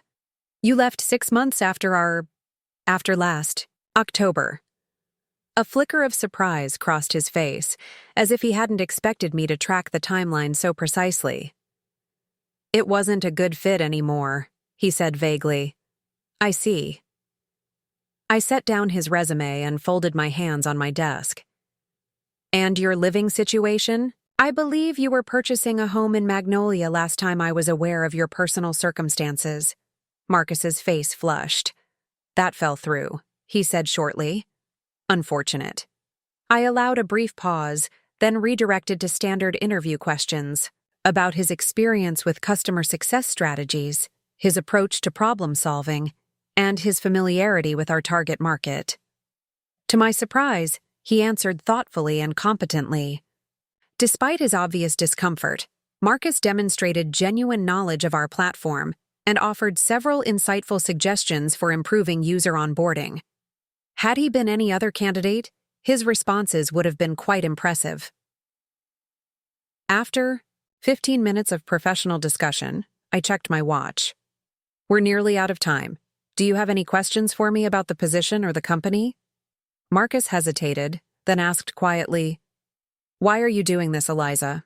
Why not just reject my application when you see my name?" The question hung in the air between us, breaking the pretense of a normal interview. I considered deflecting, maintaining the professional facade I'd carefully constructed, but decided against it. He deserved honesty, if only because I needed to speak my truth. "I was curious," I said simply. "When I saw your application, I wanted to understand why the man who walked away from his unborn child, who told me I wasn't CEO material, would now be seeking employment at my company." Marcus winced at the reminder of his cruel parting words. "I was wrong to say that," he admitted, surprising me with his directness. "About many things. Yes, you were." I kept my voice even though my heart had begun to race. "But that doesn't answer my question. Why apply here? Your resume suggests you've been struggling professionally. Is this desperation or something else?" He looked down at his hands, now clasped tightly in his lap. "Karma, maybe," he said with a bitter laugh. "After I left, things didn't go as planned." "The house that fell through?" I prompted. "Among other things." He glanced up briefly. "Vanessa and I split up about 3 months after that Instagram post you probably saw. Turns out she wasn't interested in a serious relationship either, just the excitement of something new. After that, well, you've seen my resume, one setback after another." I felt a complex wave of emotions, not satisfaction exactly, but a certain sense of cosmic justice. "I'm sorry things have been difficult," I said, surprising myself with my sincerity. "Are you?" He looked genuinely startled. "Yes." I rested my hand on my belly, feeling my daughter's now familiar movements. "I wouldn't wish unhappiness on anyone, not even you. But I won't pretend I'm sorry that leaving us didn't bring you the life you hoped for." Marcus nodded slowly, accepting this. "For what it's worth, which I know isn't much, I regret how I handled everything. Not just what I said, but all of it." "Thank you for saying that," I replied, maintaining my composure despite the unexpected apology. "But you're right. It isn't worth much now. I've built a new life, a good life, without you in it."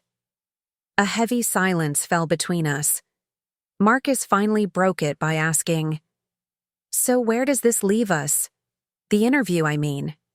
It was the question I'd been asking myself since discovering his application. The professional choice would be to thank him politely and select one of the other candidates. The vindictive choice would be to reject him outright, perhaps with a cutting remark about his qualifications. But neither option felt right. Neither acknowledged the complex reality of our situation or the remarkable journey that had brought us to this moment. Him seeking employment from the woman he'd once dismissed. Me in a position to determine his professional fate. "The position pays $15 per hour to start," I said finally. "It's entry-level with a 3-month probationary period. Hours are 9 to 5, Monday through Friday, with occasional evening work during product launches or special events. Full benefits begin after the probationary period." Marcus blinked, clearly processing my words. "Are you offering me the job?" "I'm describing the position," I clarified. "Before making any offers, I need to know if you could work for me, report to me, given our history. Because I need someone who can be professional, reliable, and fully committed to Skill-Match's success. I won't tolerate anything less, regardless of personal history." He seemed to consider this carefully before answering. "I can be professional," he said slowly, "and I need this job. My current contract ends next week, and I have nothing else lined up." He paused, then added, "But wouldn't it be complicated? For you, I mean?" "Complicated as founding a tech startup while 8 months pregnant," I replied with a thin smile. "This would just be unusual, and temporary if it doesn't work out. Marcus nodded, understanding the implicit warning. Then he asked the question I'd been waiting for, and the baby? Our daughter? The pronoun caught me off guard. He had never once referred to my pregnancy as our anything. My daughter, I corrected firmly, is due in 5 weeks. My personal life, including my role as her mother, is not relevant to this position, except insofar as it affects my availability during maternity leave. During that time, you would report to my technical director. He flinched slightly at my emphasis but nodded again. I understand. Do you? I leaned forward, my professional mask slipping just enough to reveal the steel beneath. Because I need to be absolutely clear. This job, if offered, would be based on your qualifications and our company's needs. It would not change anything about our personal situation. It would not give you any claim or connection to my child. Those bridges were burned the day you walked out. Marcus held my gaze, a mixture of regret and resignation in his eyes. I understand completely, he said quietly, and I accept those terms. I studied him for a long moment, searching for any sign of insincerity or hidden agenda. Finding none, I stood, signaling the end of the interview. I'll discuss all candidates with my team and make a decision by tomorrow, I said, extending my hand professionally. Thank you for coming in, Mr. Reed. He rose and shook my hand briefly. The contact, oddly formal after all we had shared. Thank you for the opportunity, he replied, his tone matching my professional detachment. As he turned to leave, I found myself calling after him. One last question I couldn't leave unasked. Marcus, why did you really leave? The real reason, he paused at the door, his back to me. For a moment I thought he might ignore the question. Then, without turning around, he said softly, Fear. Not of responsibility or commitment, but of failing at them. Of being the kind of father mine was. His shoulders sagged slightly. It was easier to leave than to risk becoming him. Before I could respond, he was gone, the door closing quietly behind him. I sank back into my chair, suddenly exhausted. The interview had gone nothing like I'd imagined. No satisfying moment of revenge, no clear vindication, just the complicated reality of two flawed humans whose paths had diverged and now might converge again under very different circumstances. Placed both hands on my belly, feeling my daughter's reassuring movements. What do you think? I whispered. Should we hire your father? Her only response was a gentle kick, leaving the decision, as always, entirely up to me. After Marcus left, I sat motionless at my desk, replaying our conversation in my mind. His final words echoed uncomfortably. Fear. Not of responsibility or commitment, but of failing at them. Of being the kind of father mine was. I had never met Marcus's father, but I knew the stories. An unpredictable man whose moods dictated the atmosphere of their home, who disappeared for days without explanation, who criticized more than he praised. Marcus rarely spoke of him, and when he did, it was with a careful detachment that I now recognized as a protective mechanism. Had I missed something fundamental about the man I'd planned to build a life with? Had his abandonment been driven not by selfishness but by a deeper, more complex fear? The possibility that the neat narrative is constructed to make sense of his betrayal. A knock at my door interrupted these thoughts. Raj poked his head in, his expression curious. How did the last interview go? You look distracted. I straightened in my chair, gathering my professional demeanor around me like armor. It was informative, I said carefully. Are you free to discuss all 3 candidates now? I'd like to make a decision today. Raj nodded, entering fully and taking the seat Marcus had vacated. Sure.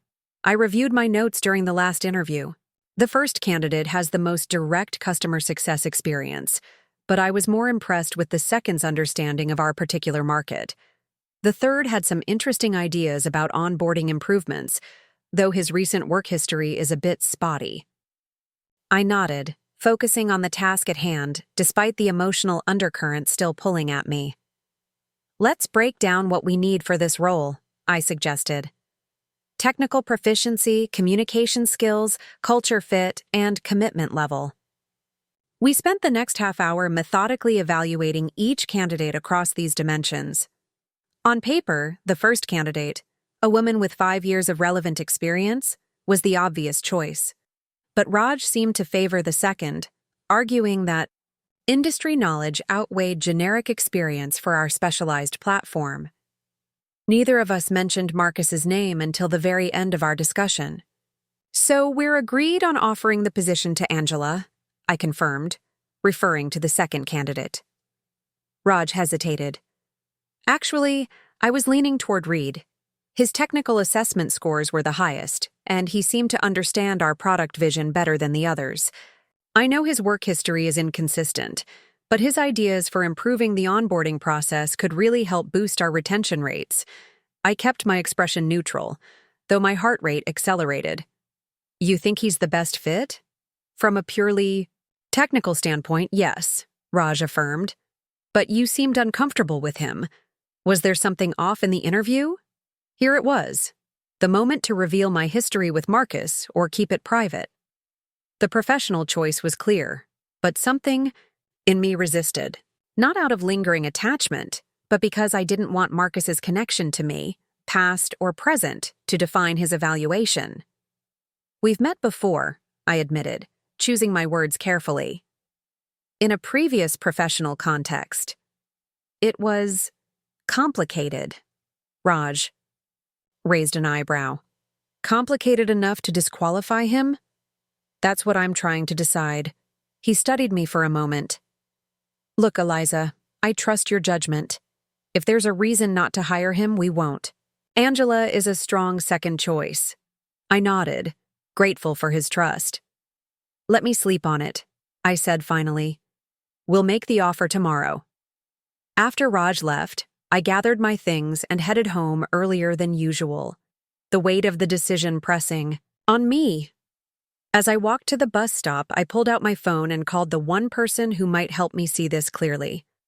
Vivian, it's Eliza. I need your advice.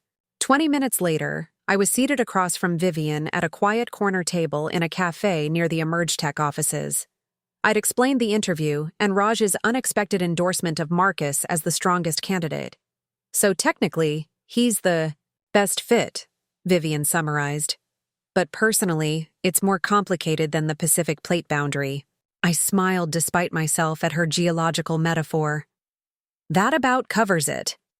Vivian took a thoughtful sip of her espresso. Let me ask you this.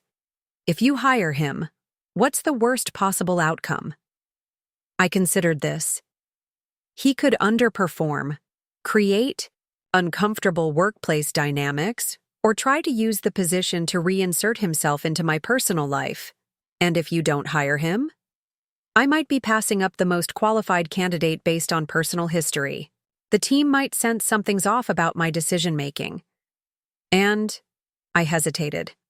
I might be acting out of emotion rather than professional judgment. Vivian nodded. All valid concerns. But there's another angle to consider. If you hire him, you'll be sending yourself a powerful message about who's in control now. What do you mean? Think about it, she said, leaning forward. 8 months ago, this man walked out claiming you weren't CEO material. Now, you would literally be his boss, determining his professional future, setting his compensation, evaluating his performance. There's a symmetry there that feels like justice without vengeance. I hadn't considered this perspective. So you think I should hire him? I think you should make the decision that allows you to look in the mirror and respect the leader you've become, Vivian replied. Whether that means rising above personal history to hire the best candidate, or protecting your company from a potentially complicated situation, only you can determine which path represents true strength for you. Her words stayed with me through the evening as I prepared a simple dinner in Eleanor's garden apartment, organized the freshly washed baby clothes delivered by a colleague's recent shower gift, and reviewed the latest platform metrics sent by Maya. Around midnight, still unable to sleep, I sat on my small patio with a cup of herbal tea, staring up at the rare, clear Seattle night sky. My daughter was especially active, as if sensing my restlessness. "What would be the stronger choice?" I asked her quietly, placing my hand over a particularly forceful kick. "To keep him at a safe distance or to show him exactly who I've become without him?" The answer came not as a sudden revelation, but as a gradual clarity. The understanding that true strength wasn't about avoiding discomfort or seeking vindication. It was about making decisions based on principles rather than emotions, about building rather than reacting. By morning, I knew what I had to do. "You're sure about this?" Raj asked as I handed him the paperwork. "Angela would be a safer choice." "I'm sure," I confirmed. Reed scored highest on the technical assessment, and his ideas for the onboarding process align with where we need to focus before launch. That's what matters. Raj nodded, clearly relieved that I'd chosen based on merit rather than some undisclosed personal issue. "I'll call him today. When should we have him start?" "Next Monday," I decided. That gives us 2 weeks before demo day to integrate him into the team. The rest of the day passed in a flurry of preparation for our public launch.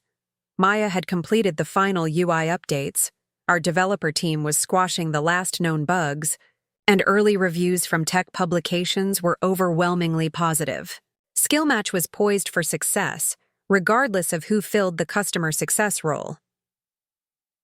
Around 4 p.m., Raj appeared at my office door. "Just got off the phone with Reed," he reported. He accepted the offer and seemed genuinely excited about the position. "Good," I said, surprised by my own equanimity. "Make sure his paperwork is processed before Monday." Raj lingered in the doorway. "There's something else." He asked specifically about reporting structure, wanted to confirm he'd be reporting directly to you, not to me or someone else on the team. I thought that was odd. My pulse quickened slightly. "What did you tell him?" "That all customer success staff report to the CEO until we grow large enough for a department head," Raj replied. "Standard structure for a startup our size. Was that wrong?" "No, that's correct," I assured him. "Anything else unusual about the conversation?" Raj thought for a moment. He asked about maternity leave protocols. When you'd be out, who would be in charge? I explained our contingency plan with Maya serving as interim CEO and me handling day-to-day operations. Professional interest, I assumed, given the timing. I nodded, my suspicions confirmed. Marcus was attempting to determine the power dynamics before his first day. Well, those would become abundantly clear soon enough. "Thanks for handling that," I told Raj. "Let's make sure we have a comprehensive onboarding plan ready for Monday." After Raj left, I opened my laptop and composed a brief email. "Mr. Reed, welcome to SkillMatch. We're pleased you've accepted our offer for the customer success specialist position. Please arrive at 9 a.m. on Monday for new employee orientation. Bring the completed paperwork Raj has emailed you, along with appropriate identification for I-9 verification. As discussed during your interview, this position reports directly to me. I expect professionalism, punctuality, and dedication to our company mission regardless of any previous acquaintance. SkillMatch is an equal opportunity employer that values merit, innovation, and results. Your performance will be evaluated accordingly. Regards, Eliza Bennett, CEO, SkillMatch Inc. I read it twice, ensuring the tone was appropriately professional, neither unnecessarily cold nor overly familiar. This would set the boundaries from the start. I was no longer the woman he had left. I was his employer, his superior in a workplace hierarchy that would define our interaction from this point forward. After sending the email, I turned my attention to more pressing matters, finalizing our demo day presentation, reviewing our marketing strategy for public launch, and preparing contingency plans for my eventual maternity leave. Marcus Reed was now just one small piece in the much larger puzzle of Skill Match's future. A future I had built without him and would continue to build regardless of his presence. As I worked late into the evening, I realized something surprising. I felt no anger toward Marcus anymore, no burning desire for revenge or vindication. Those emotions had fueled my initial drive to succeed, but somewhere along the way, they had transformed into something more sustainable. Pride in what I'd created, commitment to my vision, determination to provide for my daughter. Marcus's return to my life as an employee rather than a partner was not the climactic confrontation I might once have imagined. Instead, it was merely one more challenge to navigate as a business leader, one more opportunity to demonstrate the professional judgment and emotional maturity I'd developed in his absence. Monday would mark a new chapter, not in our personal history, which was firmly closed, but in the ongoing story of Skill Match and its founder, a story that was entirely mine to write. Monday morning arrived with a light Seattle drizzle, the kind of gentle rain that locals barely acknowledged, but that set a reflective tone for the day ahead. I arrived at the office earlier than usual, determined to establish the proper professional atmosphere before Marcus's first day began.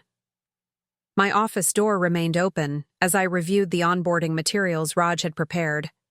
The standard welcome packet now seeming strangely intimate, given who would be receiving it, company history, which was, in part, a response to Marcus's abandonment, our mission statement, crafted during late nights when sleep eluded me after he left, the employee handbook, with policies I had written myself, including generous parental leave that I would soon be utilizing. At precisely 8:55 a.m., I heard the office door open and quiet voices in the reception area. Taking a deep breath, I remained at my desk, deliberately not going out to greet the new hire as I might normally have done.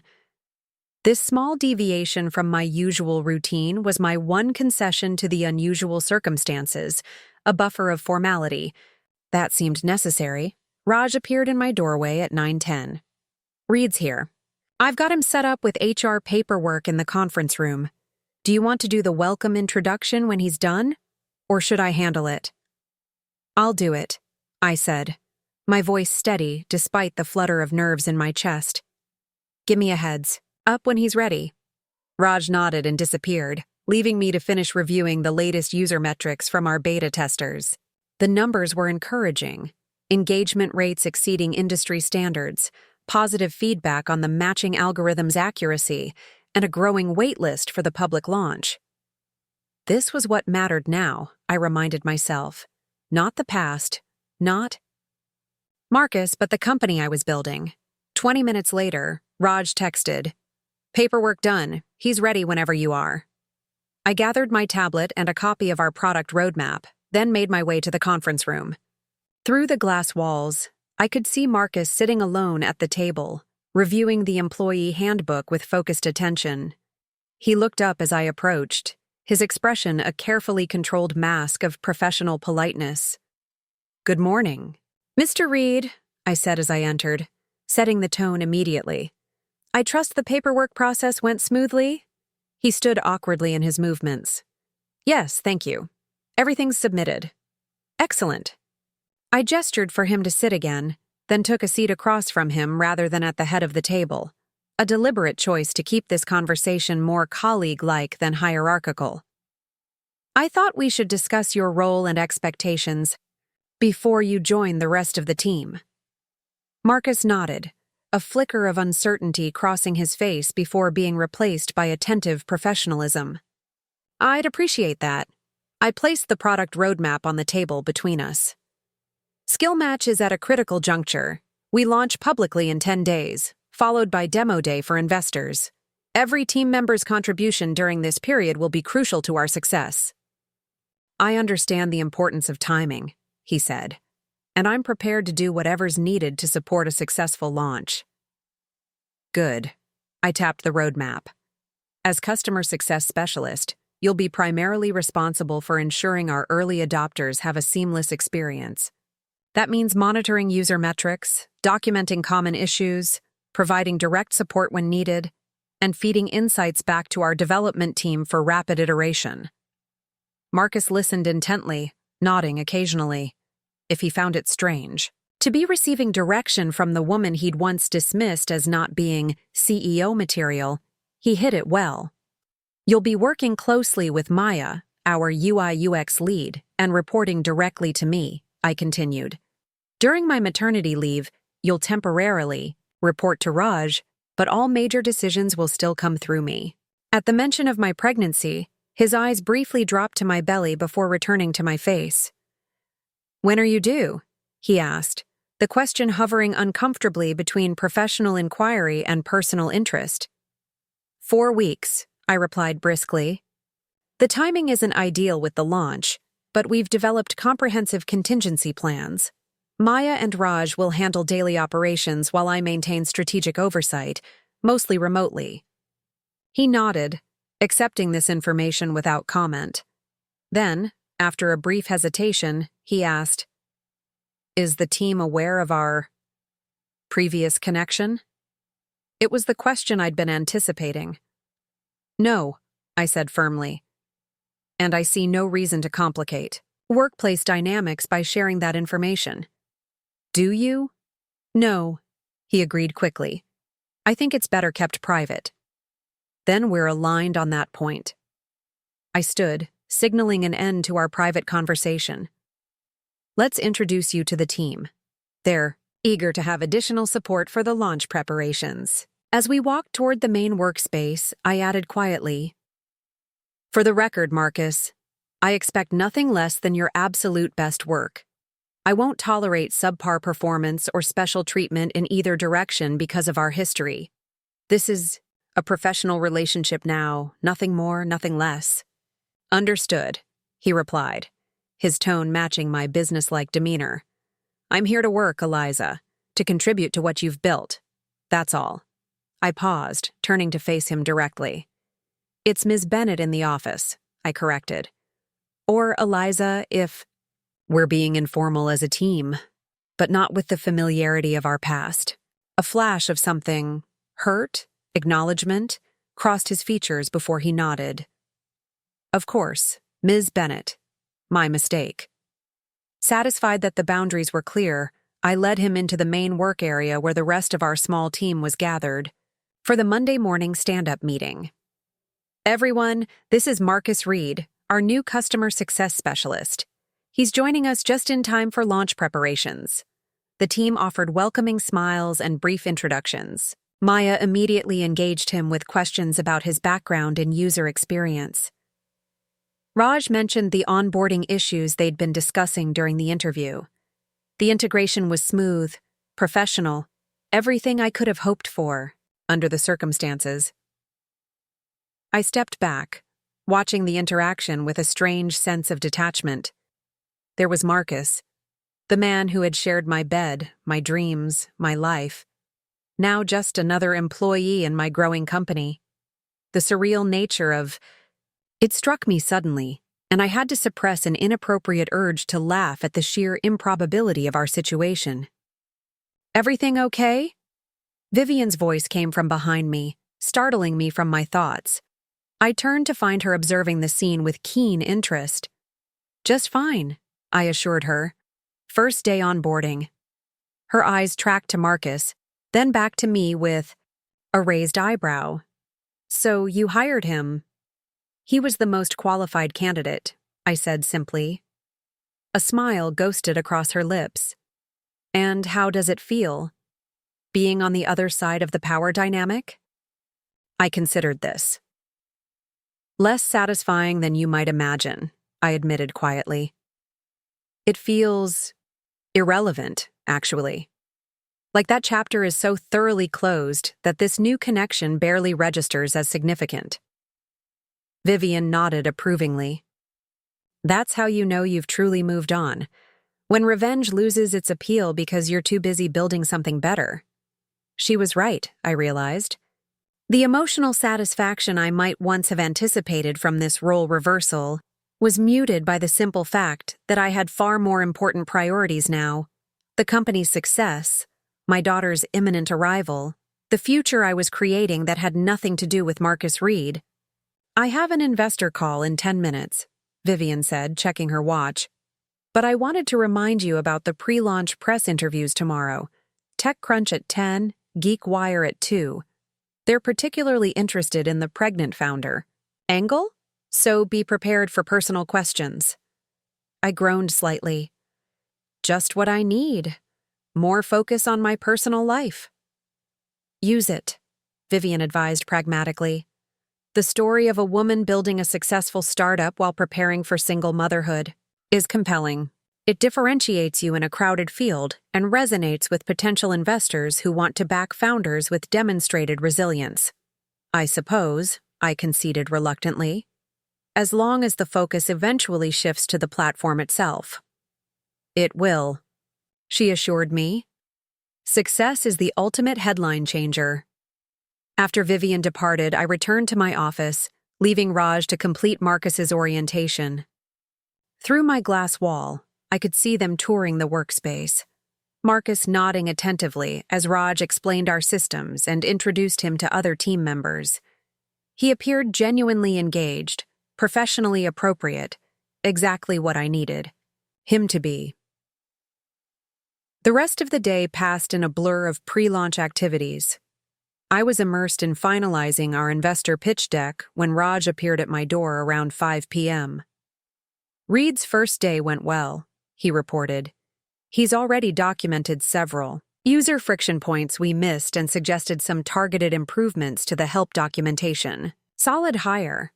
"Good," I said, genuinely pleased despite the complicated circumstances. "Have him prioritize those improvements for implementation before launch." Raj nodded, then hesitated. "There's one thing. He asked to speak with you before leaving today. Something about the onboarding process." I glanced at my watch, considering. A private conversation with Marcus wasn't high on my list of desires, but refusing a new employee's request to speak with the CEO would be unprofessional and conspicuous. "Send him in," I decided, "but I only have a few minutes before my next call." Marcus appeared moments later, his expression carefully neutral as he entered my office. "Thank you for seeing me," he began, remaining standing despite the chair available across from my desk. "I wanted to clarify something about my role." "Go ahead," I prompted, keeping my tone professionally courteous. "The job description mentioned potential travel to client sites for specialized onboarding sessions," he said. Given your due date, I wanted to confirm if that's still expected in the next month, so I can plan accordingly." It was a legitimate professional question, yet something in his careful avoidance of directly mentioning my pregnancy irritated me. "The travel component won't be implemented until after public launch," I clarified. "By then, I'll be on maternity leave, but the schedule will be coordinated through Raj." "Is that your only question?" He shifted slightly, his professional facade cracking just enough to reveal something more personal beneath. "Actually, there is one more thing," he said, his voice dropping slightly. "I wanted to thank you for this opportunity. I know you had other qualified candidates, and given our history—" He trailed off, then straightened his shoulders. "I won't let you down, Ms. Bennett." The formality of Ms. Bennett in his mouth, after years of intimate familiarity, struck me as both appropriate and absurd, but I appreciated the effort at professional boundaries. "See that you don't," I replied simply. "Skill Match's success depends on every team member performing at their best. I expect nothing less from you than I do from anyone else on the team." He nodded, accepting this. "Understood. I'll see you tomorrow then." As he turned to leave, I found myself saying, "Marcus." He paused, looking back questioningly. "The job description mentioned a potential performance review after 30 days, with possible salary adjustment based on results. That timeline still applies, regardless of my maternity leave. Something to keep in mind. A flicker of something, determination? Hope? Crossed his face. "I'll make those 30 days count," he promised. and then he was gone, leaving me with the strange sensation of having just managed a bizarre balancing act between employer and ex-partner. As the office emptied for the evening, I remained at my desk, reviewing financial projections and mentally preparing for tomorrow's press interviews. My daughter was especially active tonight, her movements a constant reminder of the new life approaching, a life that would exist entirely separate from Marcus, despite his biological connection. My phone buzzed with a text from Eleanor. Dinners. In your refrigerator. Don't work too late, CEO or not. I smiled, gathering my things. There were people in my life now who genuinely cared about my well-being. Eleanor, Vivian, Zoe, my team. I had built not just a company but a community around myself and my daughter. Whatever complications Marcus's presence might bring, they paled in comparison to the solid foundation I had established. As I passed the now empty desk where Marcus would work for the foreseeable future, I felt no regret, no lingering attachment, no desire for emotional resolution. There was only the quiet certainty that I had made the professionally correct choice, regardless of our personal history. And that perhaps was the clearest sign of how completely I had moved on. Not just surviving his abandonment, but thriving, beyond it in ways neither of us could have imagined. The 2 weeks leading up to SkillMatch's public launch passed in a whirlwind of activity. Our office became a hub of focused energy, developers working through final bug fixes, marketing finalizing press releases, and our newly expanded customer success team, now consisting of Marcus and 2 part-time specialists we'd hired to handle the anticipated user influx, preparing support documentation and training materials. To my private surprise, Marcus proved himself to be an exceptional employee. He arrived early each day, stayed late when needed, and brought a level of attention to detail that significantly improved our user onboarding process. The customer success email templates he drafted were clear and personable. The help documentation he revised was intuitive, and the tracking system he implemented for user questions revealed valuable patterns we could address before they became widespread issues. "Reed's killing it," Raj commented during our weekly leadership meeting 3 days before launch. The user journey maps he created have already helped us identify and fix 4 potential friction points. Guy's got serious UX instincts, Maya nodded in agreement. He's been incredibly helpful with the final interface tweaks, very user-focused. I acknowledged their feedback with professional neutrality, though internally, I felt a complex mixture of emotions. Part of me was genuinely pleased that my controversial hiring decision was proving beneficial for the company. Another part, a part I was less proud of, felt a strange vindication that Marcus was now witnessing firsthand what I had built, what I was capable of creating without him. Our interactions remained strictly professional. In team meetings, he addressed me as Ms. Bennett, with the same respectful tone he used for Raj and Maya. When we needed to discuss specific projects one-on-one, he maintained appropriate eye contact and focused solely on work-related topics. If the situation felt as surreal to him as it sometimes did to me, he never let it show. The only hint of our shared history came during a late-night launch preparation session, when I caught him staring at my pregnant belly with an unreadable expression while I was reviewing metrics with Maya. When he noticed me observing him, he quickly looked away, returning to his task with renewed focus. I chose not to address it, maintaining the careful professional distance we'd established.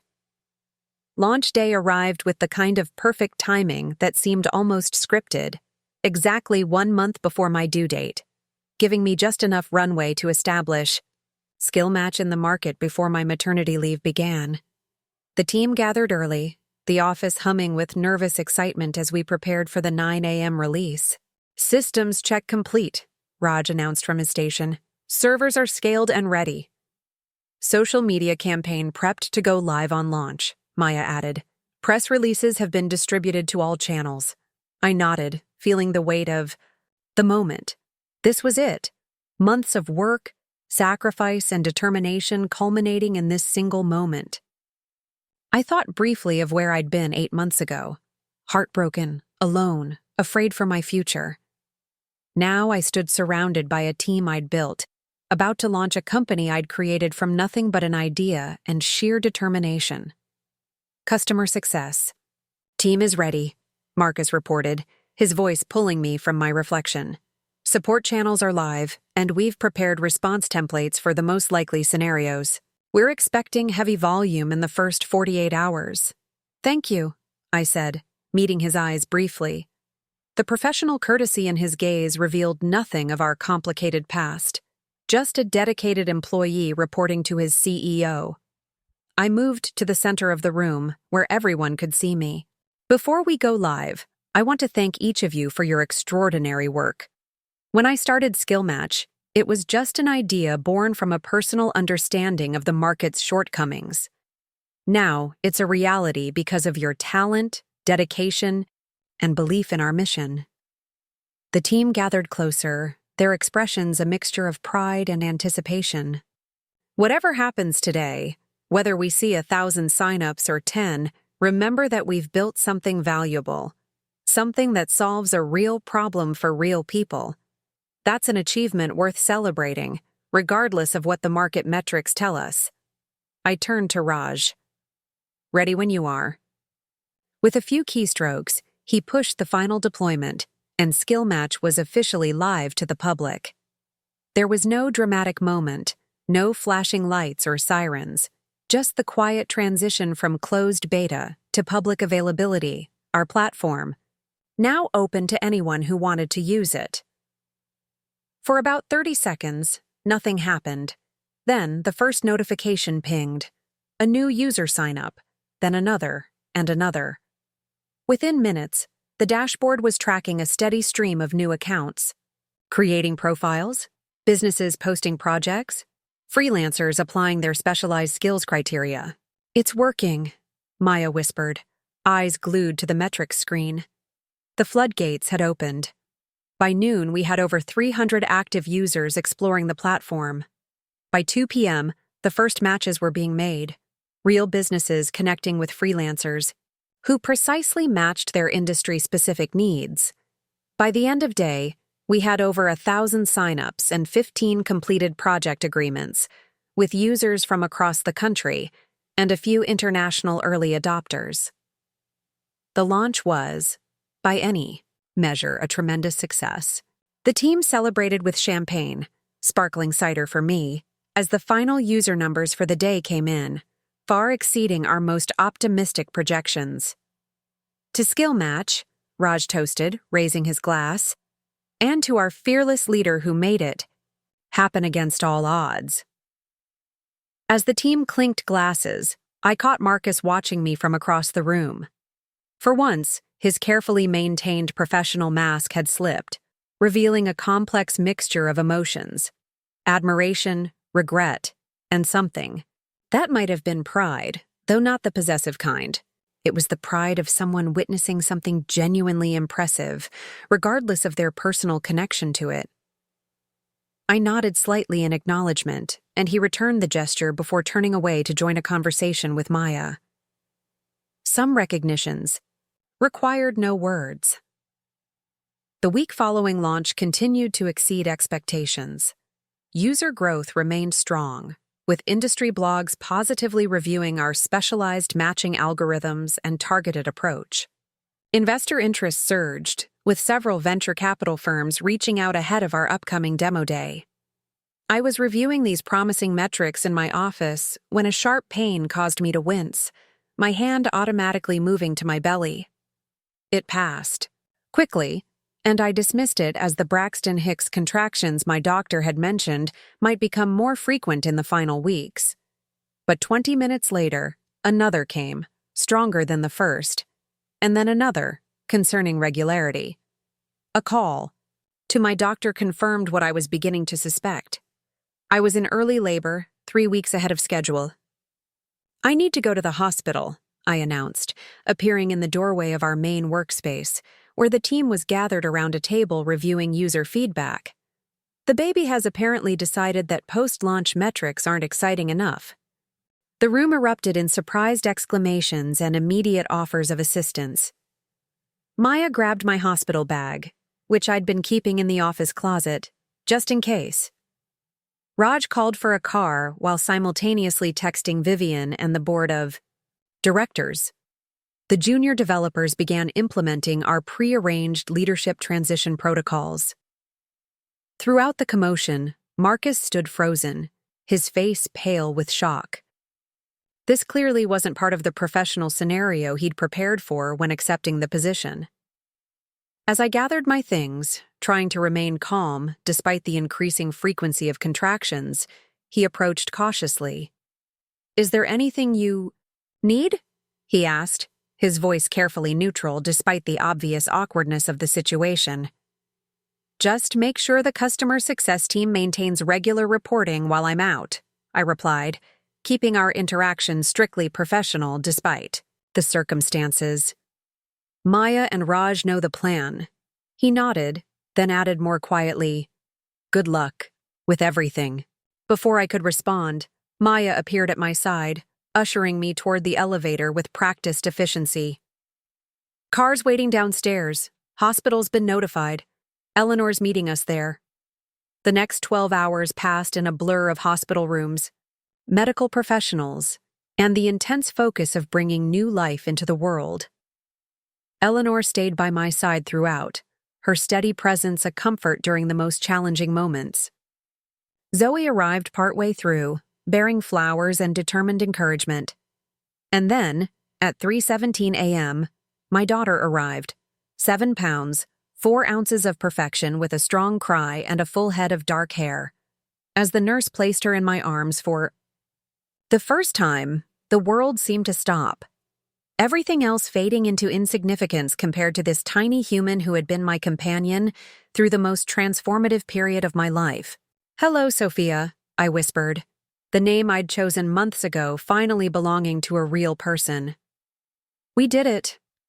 2 weeks later, I stood in my living room, gently rocking Sophia while on a video call with the Skill Match leadership team. Eleanor moved quietly in the background, preparing dinner and occasionally casting approving glances at my daughter, who had become the center of our shared household. Demo Day was an unprecedented success. Raj was reporting, his excitement evident, even through the screen. 3 firm investment offers already, with 2 more indicating strong interest pending final due diligence. "The user growth is sustaining better than projected," Maya added. "We're at 327% of our target for week 3, with consistently positive feedback on the matching quality." I smiled, genuinely pleased though, exhausted from the beautiful chaos of new motherhood. "That's excellent news. What about customer support volume? Are we keeping up with the growth?" "That's actually going better than expected," Raj replied. "Reed implemented a tiered response system that's significantly reducing resolution time. He also trained the part-timers on handling specialized industry questions, which has improved our quality metrics." "He's been putting in extra hours," Maya commented. "Often the first in, last out. Seems determined to prove himself." I nodded, unsurprised. "His 30-day review is coming up next week. Based on performance, would you recommend the standard salary adjustment?" Raj and Maya exchanged glances. "Actually," Raj said, "given his contributions to the launch success and the customer support innovations, I'd recommend considering him for the senior specialist position we discussed creating once we hit 10,000 users. We're already at 8,700, so it seems timely." The suggestion gave me pause.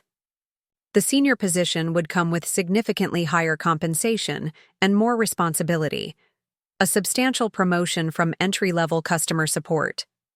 Based on performance alone, Marcus had earned the consideration. But there was no denying the complex personal dynamics involved. "Let me think about it," I said carefully. "He's certainly exceeding expectations, but any structural changes should align with our overall growth strategy." After concluding the call, I settled on my couch with Sophia sleeping peacefully against my chest, her tiny hand wrapped around my finger. In the quiet of my apartment, with my daughter's gentle breathing as a soundtrack. I considered the strange circular journey that had brought me to this moment. 8 months ago, Marcus had walked out, dismissing my potential and rejecting our child.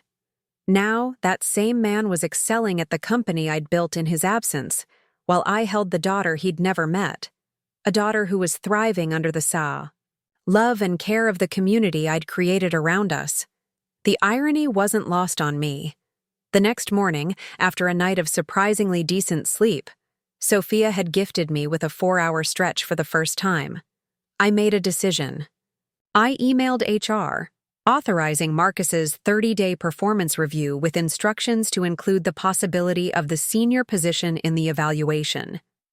Professional merit would determine his path forward, regardless of our history. That was the kind of leader I had become. One who could separate personal feelings from business decisions, who could recognize value objectively, who could build rather than retaliate. A week later, as I was feeding Sophia during our morning routine, my phone pinged with a notification. It was an automated update from our HR system. Marcus Reed had accepted the promotion to Senior Customer Success Specialist, with the accompanying salary increase and expanded responsibilities. He would now be leading a team of 4 as we continued to scale. I smiled down at my daughter, her eyes blinking sleepily as she finished her breakfast. "Your mommy built something important," I told her softly. "Something that will give us the life we deserve, on our own terms." She yawned in response, unimpressed by corporate achievements but perfectly content in the circle of my arms. In that moment, the journey felt complete. Not because of Marcus's role in my company, which was ultimately incidental, but because of the strength I'd discovered within myself. I had transformed abandonment into independence, rejection into resilience, fear into foundation. The woman who had once been left behind was now leading the way forward, creating a future bright with possibility for herself and her daughter. As I placed Sophia in her bassinet, my phone rang. Vivian, calling with news of another major investor interested in our next funding round. I answered with one hand while gently rocking the bassinet with the other, moving seamlessly between the roles of CEO and mother. This was my life now. Not the one I had planned with Marcus, but something better. Something built through determination, supported by genuine community, and sustained by the kind of love that doesn't walk away when challenges arise. Full circle, indeed. Looking for more? We've got 2 amazing stories ready for you right on screen. If this one touched you, these are absolutely worth your time. Click to watch them now. And hey, subscribe and hit that bell to never miss our latest uploads.